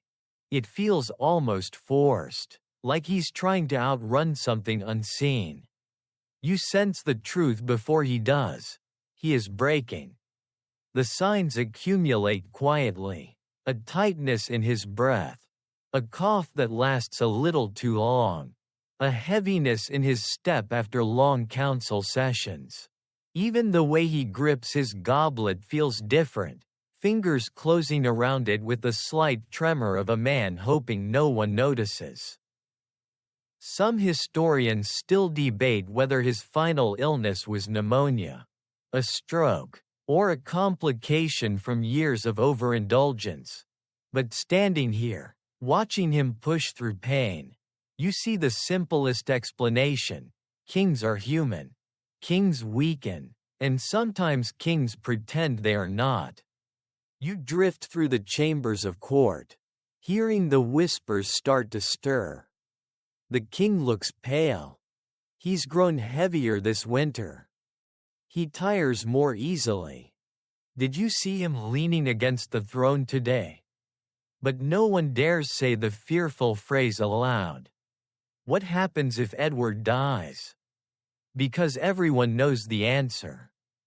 Two small princes, one barely into adolescence, the other still a gentle, blinking boy. The future of the Yorkist dynasty hangs on the fragile shoulders of children who do not yet understand what a crown weighs. You follow Edward into his private rooms late one night. The fire burning low. He sits heavily in a chair. One hand pressed over his heart. Sweat beads at his temples. Richard enters, quiet, steady, the ever-loyal brother, and kneels beside him, concern tightening the lines around his eyes. "Brother," Richard whispers, "you must rest." Edward laughs weakly. "Rest is for kings who have earned it." Richard's expression doesn't change, but something inside him darkens, just a shade. A flicker. A calculation. Edward doesn't notice, or pretends not to. You feel the air tighten as Richard helps him stand. The power dynamic isn't obvious. But it's there, Edward leaning. Richard supporting. A king needing help. A brother learning his weight. Days pass, and the illness deepens. You see Edward in bed now. Pale against embroidered sheets. Physicians hover at his bedside, muttering remedies that sound part science, part superstition. They press poultices to his chest, bleed him with careful knives, because medieval medicine was basically, what if we try removing some of your blood, and recite prayers that tremble in the candlelight. Elizabeth Woodville sits nearby, eyes red though she never lets a tear fall. Her children cluster around her. Confused, silent, frightened. The little Duke of York clings to her sleeve. The young Prince of Wales, Edward's heir, stares at his father with a solemnity no child should ever have to wear. You feel the grief gathering in the room like thick fog. It settles into your lungs. It blurs the edges of everything. Edward looks at his sons, his face softening with a sorrow almost too gentle for a man once described as a steel blade wrapped in silk. "Protect them," he whispers. You don't know if he means Richard, or Elizabeth, or the realm itself. The ambiguity hangs heavily. A little-known detail crosses your mind. Edward added final clarifications to his will, scattered, imperfect, rushed. Some historians still debate whether he intended Richard as protector or simply trusted that brotherly loyalty would prevail. The documents are vague, too vague. You watch twilight settle across the windows of the room, the last light fading like a held breath. Edward's breaths grow shallower. Each one is a fragile thread. At last, he exhales, then does not inhale again. The silence that follows is total. A king dies too soon, too young, too crucial to lose. You stand there, feeling the weight of the moment settle like snowfall on your shoulders. The court erupts outside, footsteps rushing, wails rising, panic rippling through corridors that only yesterday felt safe. Richard steps forward, his face unreadable. He looks at the princes, then at the queen, then at the crown resting beside Edward's still hand. You sense it now, sharp enough to sting. The king's death does more than end a life. It opens a void, and voids attract danger. As you move forward into the next darkened hall, you hear faint echoes, footsteps running, voices whispering, history shifting its weight again. Because the princes are vulnerable. And not everyone who claims to protect them will mean them well. The moment you step into the next hallway, the lights dim as if the very stones of the palace are grieving. Edward IV's death still lingers in the air behind you, warm breath gone cold. A quiet extinguished far too soon. But ahead of you, the air tightens into something sharper, more fragile, more dangerous. You hear soft footsteps, small ones, and realize the story is shifting toward two young lives whose innocence is about to collide with the machinery of power. This is where the princes in peril drift into the heart of the war, and into one of history's greatest mysteries. You move into a long, quiet gallery filled with tapestries depicting peaceful hunts, courtly dances, and summer landscapes. The gentle scenes feel painfully out of place, because the two boys you see standing near the far window, Prince Edward, the new heir, and his younger brother Richard, Duke of York, are now the center of a crisis more treacherous than any battlefield. The elder prince stands tall for his age, maybe 12, with the nervous dignity of a child trying to wear an adult's shoes. His younger brother clings to his sleeve, wide-eyed, still soft with babyhood around the cheeks. You feel a tug in your chest, the kind of ache that comes from watching innocence wander too close to a cliff. Their mother, Elizabeth Woodville, gathers them protectively, whispering orders to attendants, sending messages to loyal nobles, moving with the fierce precision of a lioness who knows the hunters are coming. Her voice trembles only once, but she smothers the fear before it can fully surface. Her sons must not see it. Outside the windows, London tolls its bells, mourning the dead king, but underneath the sorrow is another current, whispers rising like steam from the cracks between cobblestones. Who will guide the boy king? Who will hold the realm together? Who will be protector? The answer comes quickly, inevitable as a turning tide. Richard, Duke of Gloucester, Edward IV's brother, uncle to the princes, war hero, sharp mind, deep loyalty, at least once. You are pulled into a side chamber as Richard arrives in London with a column of soldiers, not many, but enough to make a statement. He kneels before the new young king with the kind of solemn grace that makes courtiers sigh with relief. He pledges loyalty. He accepts the role of Lord Protector with a steady voice. But you feel it the moment he stands. The kingdom has shifted. Just slightly. But unmistakably. There is a new gravity in the room. You drift beside Richard as he circulates through court. Quiet and composed, eyes taking in everything, he moves with the precision of a man studying a chessboard, every piece, every weakness, every opportunity. You sense no malicious intent yet, but there is calculation beneath his calm. A coldness in his gaze that wasn't there when Edward lived. Tension thickens as Richard learns that the Woodvilles plan to rush the young king to London surrounded by their own supporters. In his eyes, that looks like an attempted power grab, an attempt to sideline him. The rightful protector, whether that suspicion is true or not almost doesn't matter. Perception becomes catalyst. The first fracture widens. You watch Richard intercept the royal caravan on the road. The scene shifts around you. Horses snorting in the damp spring air. Soldiers adjusting grips on their reins. The young prince blinking at his uncle in confusion.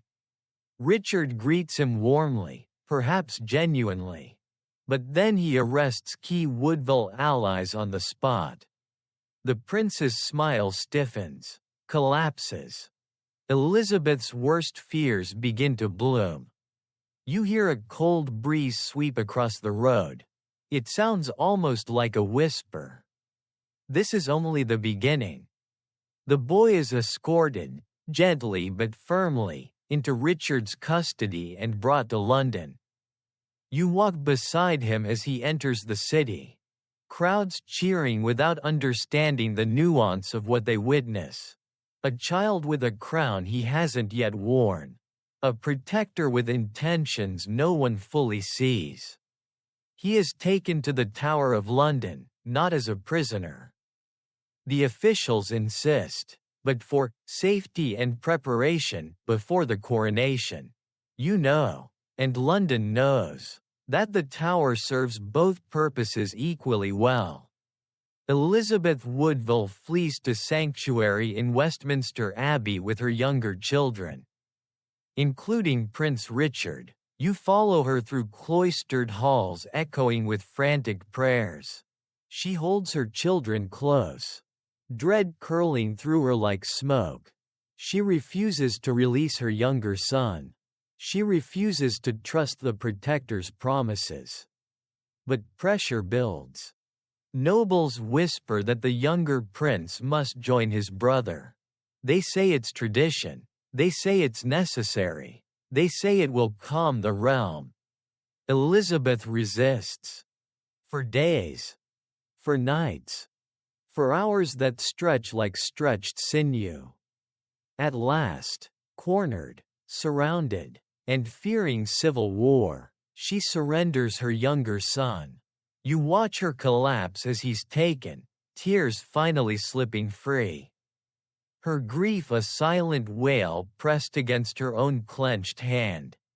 The two princes are together now. In the Tower. Where history goes dim. You enter the Tower with them.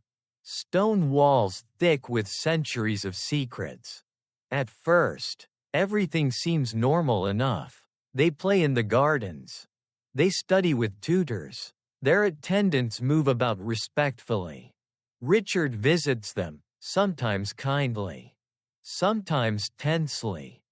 But bit by bit, things begin to change. Fewer attendants. Fewer visitors. Fewer glimpses of them outside the inner ward. Whispers fill the corridors. Are they safe? Are they pawns? Are they obstacles? Some historians still debate the exact timeline of their disappearance, when they were last seen. Who saw them? What was said? But in this quiet, flickering moment, you feel the dread solidifying like cold stone around your feet. You follow the two boys as they kneel on the floor of their chamber, playing a quiet game with carved wooden figures. The older prince tries to smile for his brother's sake. The younger one clutches his hand, asking questions he doesn't fully understand. Late one evening, you hear a soft step on the stairs. Two figures approach. The lantern light wavers. The boys look up, startled. And then, the light goes out. The scene dims. Your vision blurs into shadow. You don't see what happens next. No one truly does. But you feel it. The weight of a truth that became rumor. Then myth. Then legend. Two princes. One tower. No return. When the shadows clear, you're standing back in the corridor. Heart beating a little too fast. Breath caught in your throat. The princes are gone. And history. History will argue forever about who made them disappear. The corridor ahead feels narrower now. As though the world itself is closing in. You carry the fading echoes of the princes behind you. Soft voices swallowed by stone. Innocence erased by power. The weight of their disappearance presses at the back of your neck like a cold hand. But the air shifts again as you step forward. Heavier, sharper, more regal, and more dangerous. This is where Richard III ascends, and the crown grows thorns. You enter a chamber washed in muted daylight. The kind that filters through clouded glass and settles like dust on lacquered wood. Courtiers cluster in anxious pockets. whispering so quietly they sound more like wind than voices. The throne sits empty, too empty. A symbol waiting to be claimed. Richard stands at the far end of the room. You stop. You study him. This man is not the loyal younger brother you remember following Edward IV's shadow. Something has shifted in him, something cold, rigid, and impossibly determined. He has always been thoughtful, controlled, competent, but now he carries a gravity that pulls the room toward him, breath by breath. His expression is unreadable. Not cruel. Not kind. Simply sealed. The crown is within reach. And he knows it. You drift closer as the scene sharpens. Bishop after bishop steps forward. Scrolls in hand, proclaiming new revelations. Whispers that Edward IV's marriage to Elizabeth Woodville was invalid. That Edward had been previously betrothed. That the princes, therefore, were illegitimate. That the bloodline must shift to the next rightful heir. Richard. The arguments feel rehearsed, precise, convenient, and the crowd, bewildered, frightened, desperate for stability, begins to accept them with alarming ease.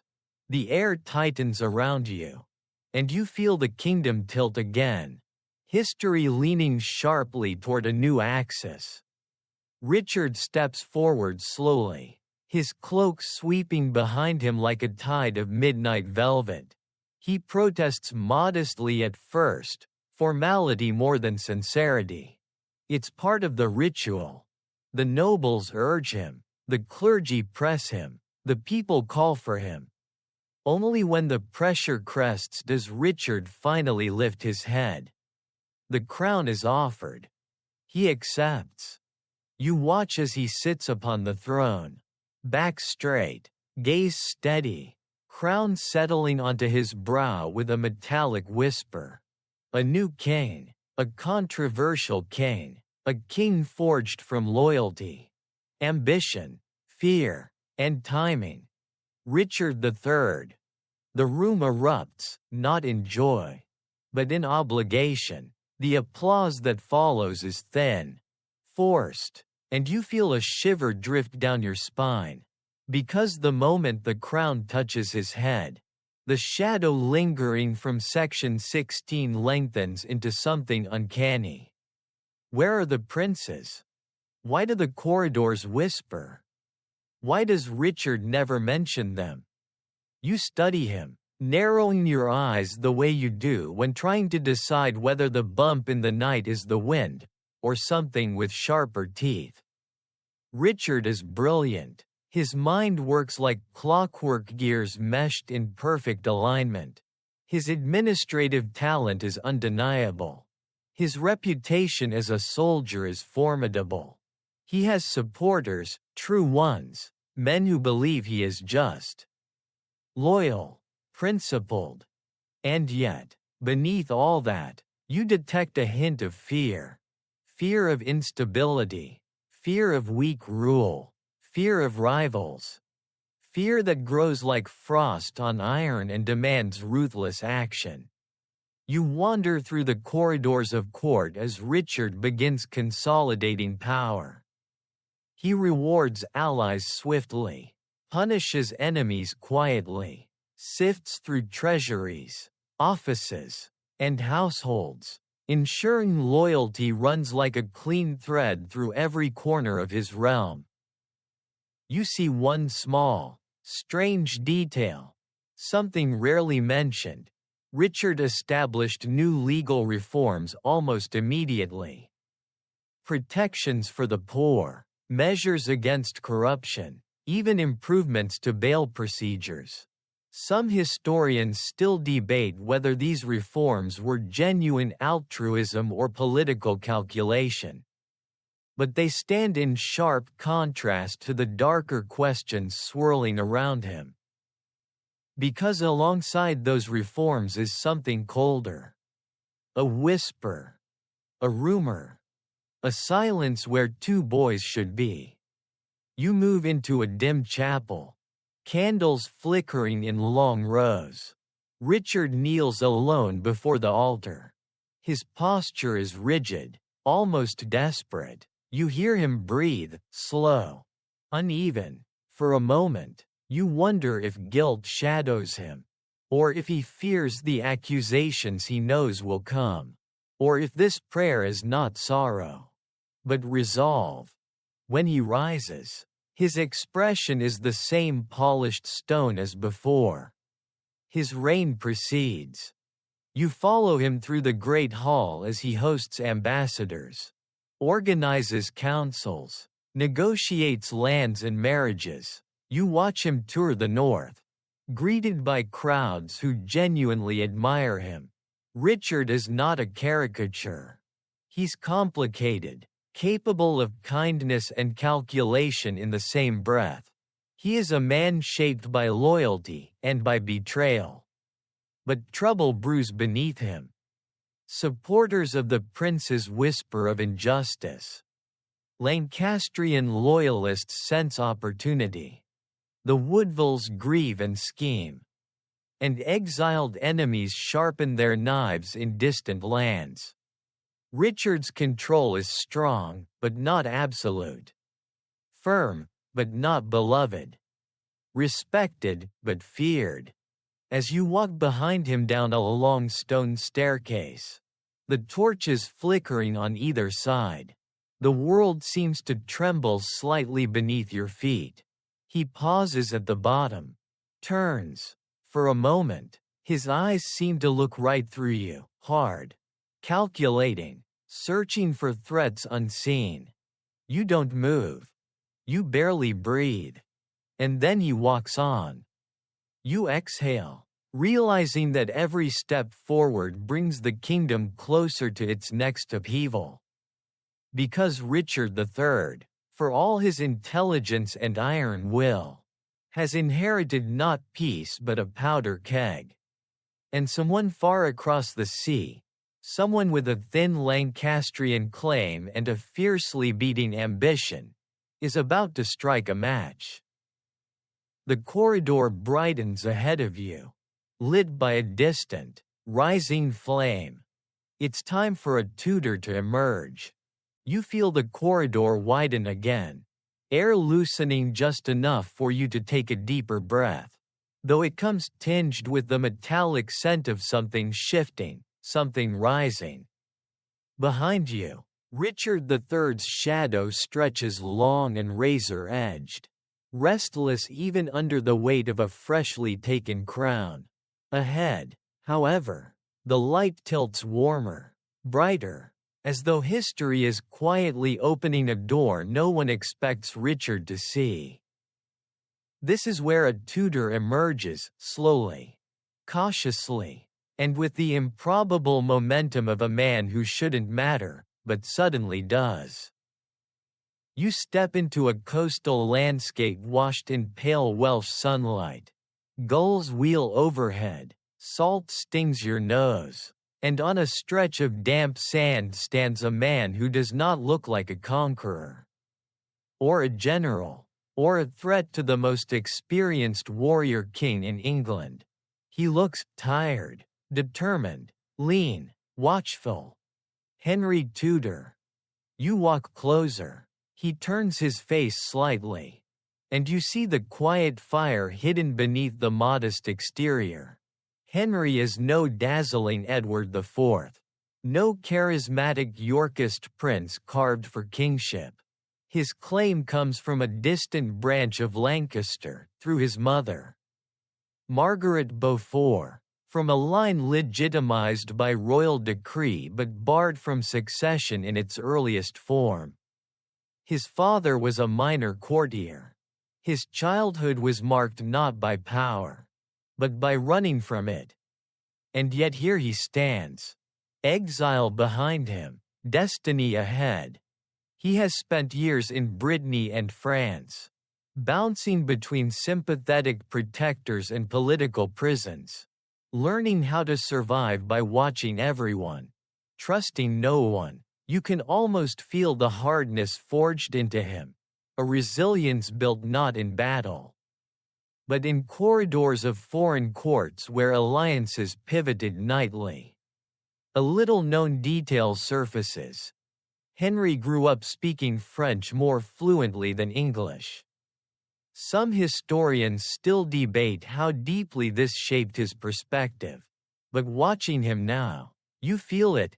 His worldview is continental, his caution polished to a fine edge. You follow him inland, where a small gathering of loyalists awaits.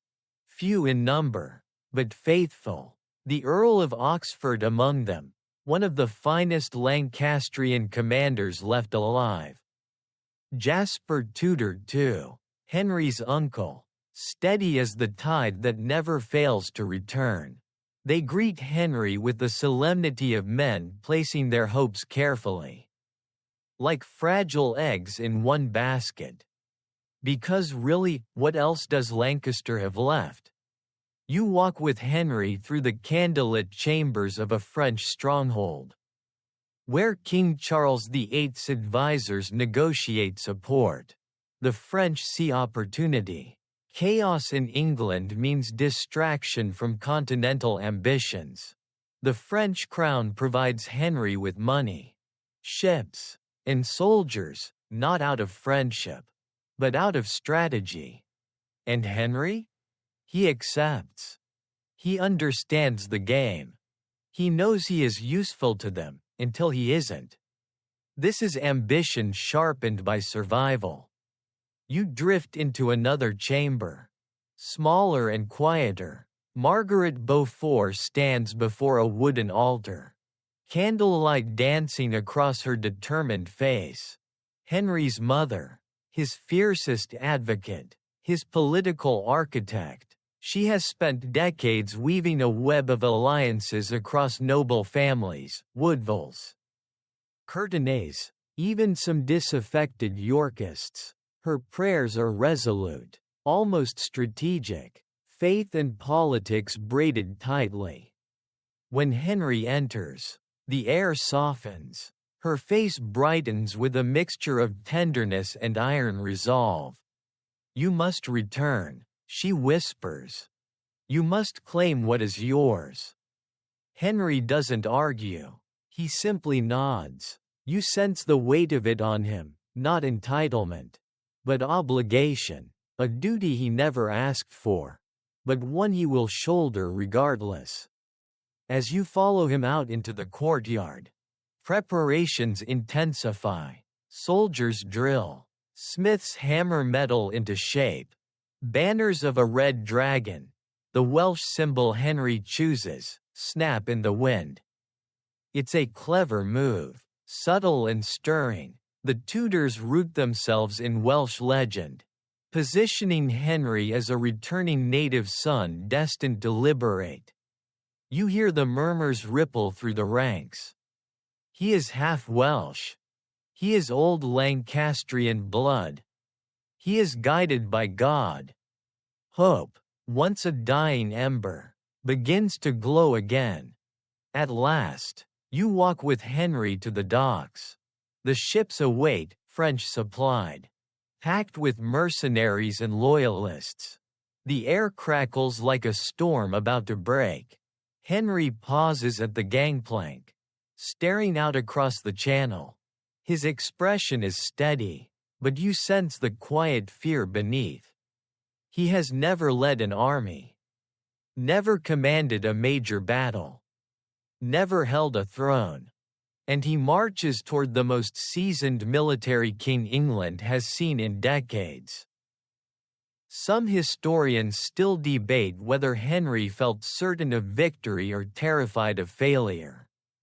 But here, standing so close you could feel the breath trembling in his chest. You know the truth. He steps forward not because he feels ready, but because history has left him no choice. You board with him. The sails rise. The ships cut across the dark water. Wales appears through morning fog, green hills unfurling like a prophecy. Henry lands at Milford Haven, greeted by men who still remembered Tudor loyalty. Tudor roots. His army grows slowly, but steadily. Welsh lords pledge support. English rebels join. Each mile brings more banners, more boots, more murmurs. Henry is here. Henry challenges the usurper. Henry marches for the crown. You walk beside him as he travels inland toward Shrewsbury, then toward the heart of England. He gains fewer men than he hoped, but more than he feared. Richard III watches all of this from the north with tightening jaw and sharpening suspicion. You can feel the two forces drawing toward each other, two magnets, two destinies, two claims set on a collision course. Every step Henry takes is a step closer to the battlefield where everything will be decided. You feel it. He feels it. The land itself feels it. A Tudor has emerged, not by birthright, not by design, but by survival, timing, and the vacuum left behind by the disappearance of two boys in a tower. And as you move into the next corridor, the horizon turns blood red with dawn. The next step is battle. A king will fall, and England will change forever. The air thickens around you as you step into the next corridor, warm, tense, humming with the unmistakable electricity of two destinies racing toward collision. You feel it in the floor beneath your feet, in the tremor of distant hoofbeats echoing through memory, in the heaviness of the torchlight that flickers like anxious breaths. Everything that has happened, every betrayal, every execution, every vanished prince, funnels into this moment. This is Bosworth, where the fate of England pivots on a blade's edge. You step forward and the corridor dissolves into a dawn-lit field, broad, rolling, dew-damp, stretching out beneath a sky cracked open with pink and gold. The horizon burns like a prophecy. The cries of waking soldiers drift through the mist, soft but restless. Somewhere, armor is being buckled, horses are being saddled, banners unfurl with slow, rippling sighs. Henry Tudor stands at the edge of his camp. You walk toward him. His posture is stiff but steady, shoulders squared not with arrogance, but resolve. He has never led an army into major battle. Yet here he is, about to command thousands. His breath hangs in the air with a faint tremor. But his eyes are calm. You sense that strange Tudor strength, quiet, enduring, almost fragile-looking, but stubborn as a root clinging to rock. His men gather behind him, English rebels, French mercenaries, Welsh loyalists, tired, mismatched, hopeful. They look to Henry with something bordering on reverence. He carries not charisma like Edward IV did, not terror like Richard III does, but something different, possibility. A future reshaped, a kingdom reset. You turn toward the opposite hill, and Richard III appears like a carved figure of war. He rides beneath his banner, the white boar, shining silver in the morning light. His armor gleams harshly, edges sharp, the polish almost too perfect. His face is tense, jaw tight, eyes burning with a fury so hot it seems to steam the air around him. He is a king who has lost much, who has fought much, who has killed much. He is a king who believes absolutely, terrifyingly, in the righteousness of his rule. And he has the better army. You watch him on his white horse, scanning the horizon with soldier's precision. He sees Henry's forces, weighs them, measures them, Commands are thrown down the lines like iron rods, firm, controlled, decisive. Richard is no coward, no villain in his own story. He is a general forged by years of war. And this morning, he intends to keep his crown with teeth bared. You walk between the two armies as the sun finally breaks over the hilltops. Weapons flash. Banners snap. Breath clouds. History inhales. And then it begins. The first clash sounds like thunder cracking open the earth, pikes meeting shields. Boots pounding up mud, cries rising like startled birds. Arrows slice through the sky. The battlefield becomes a swirling storm of bodies and metal. The ground trembles beneath your feet as two futures collide in real time. Henry stays back at first, guarded tightly by his men. His command is cautious, deliberate. You sense him watching every movement. Eyes sharp, mind racing. He is waiting for an opening. He knows he cannot win in brute force. He must win through timing. Richard sees this hesitation and pounces. You watch him spur his horse forward, descending the slope with terrifying speed. His armor flashes, his sword lifts, and he cuts through Henry's lines with the unstoppable momentum of a man who refuses to let destiny slip through his fingers. Richard's charge is legendary for a reason. You feel it like a shockwave tearing across the field. He kills Henry's standard-bearer with a single, vicious strike. The banner crashes to the mud. The battlefield gasps. Richard drives deeper, inches from Henry himself. For a moment, one suspended. Breathless, impossible second, it seems certain. Richard will end the Tudor line before it begins. But then you feel a shift, a ripple, a choice. Across the field, the Stanley brothers, massive landholders, power brokers, masters of strategic neutrality, finally decide it's time to pick a side. They've waited the entire battle, watching, calculating like gamblers with too many secrets. Richard had demanded their loyalty, had taken one of their sons hostage, had expected obedience. But the Stanleys are not obedient. They are opportunists. And now they surge. You watch as their cavalry slams into Richard's flank with a roar that drowns the battlefield. The impact bends the momentum, like a river forced into a new channel.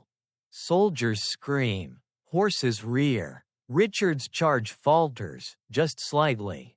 But enough. Richard fights like a cornered storm. You see him swinging his sword with ferocity that borders on madness. His crown strapped to his helmet, refusing to flee, refusing to yield. Even as his men fall around him, he carves his way forward, still lunging toward Henry. Mud sprays, metal sparks, breath shatters in his chest. And then, Richard's horse is dragged down. He hits the ground with brutal force. But he rises again. On foot now. Surrounded. Bleeding. Still fighting. Some chronicles say he cried out, "Treachery! Treachery!"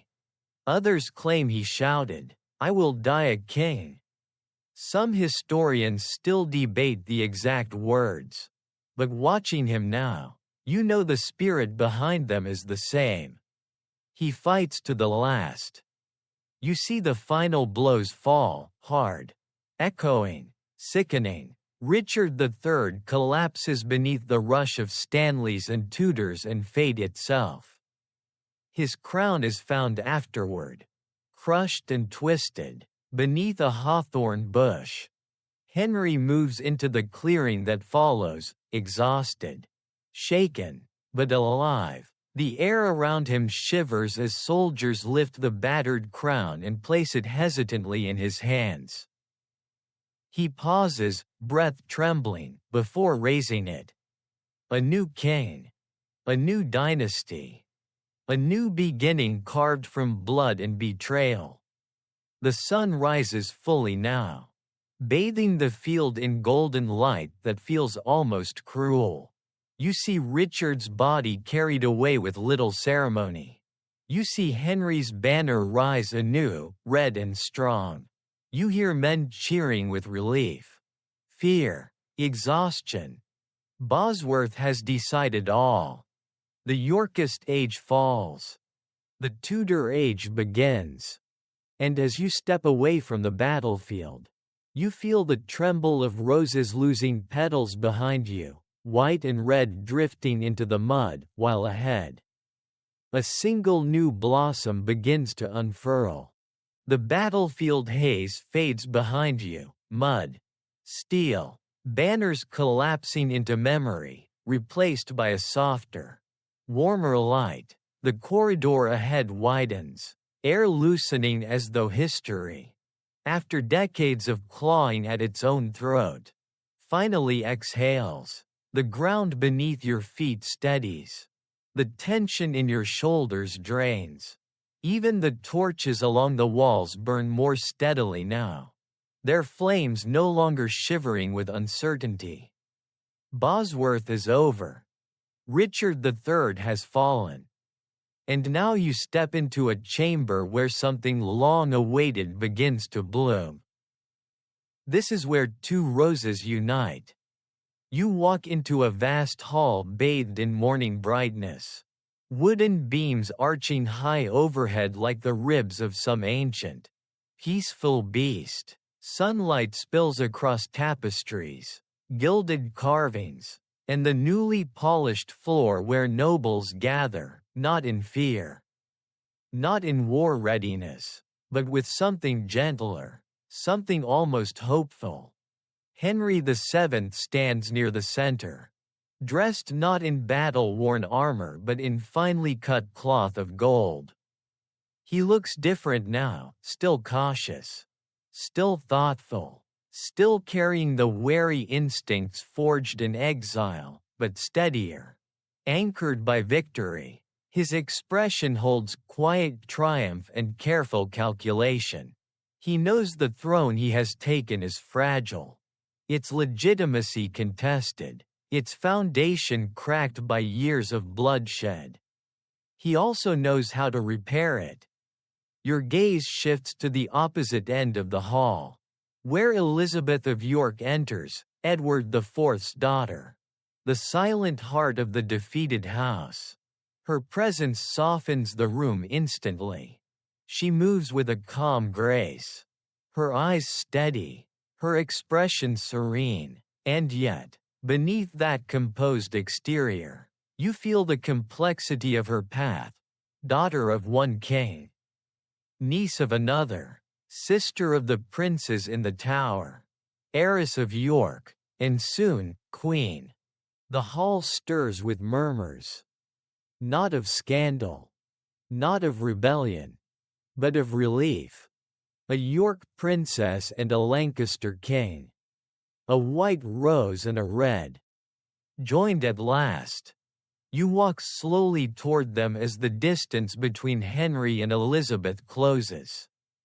The symbolic weight hangs heavy in the air, so heavy you almost expect the walls to lean in. Listening, for decades, England has bled over these two roses.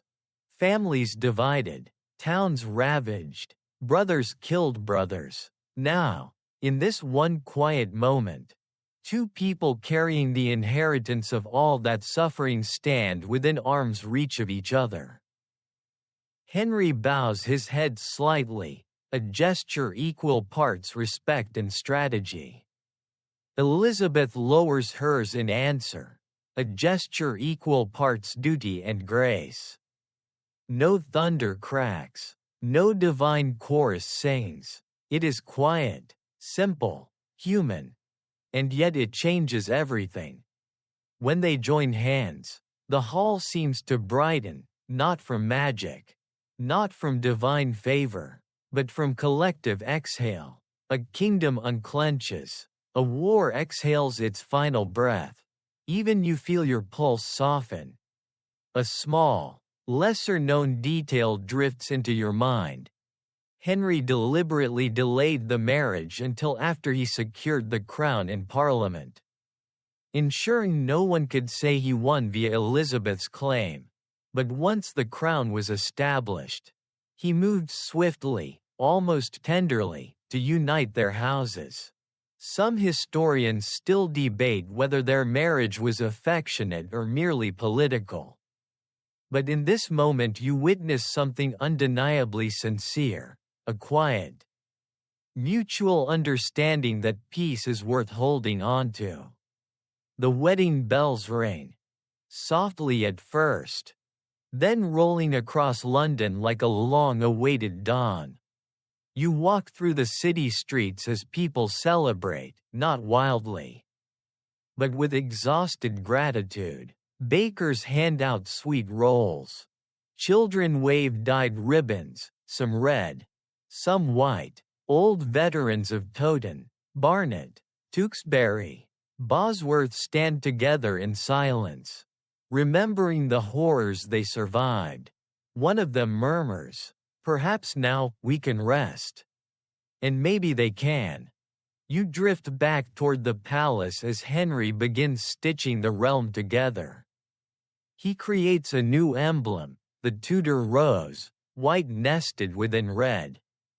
One bloom from two. He strengthens law, repairs finances, and calms nobles with a mix of firmness and charm.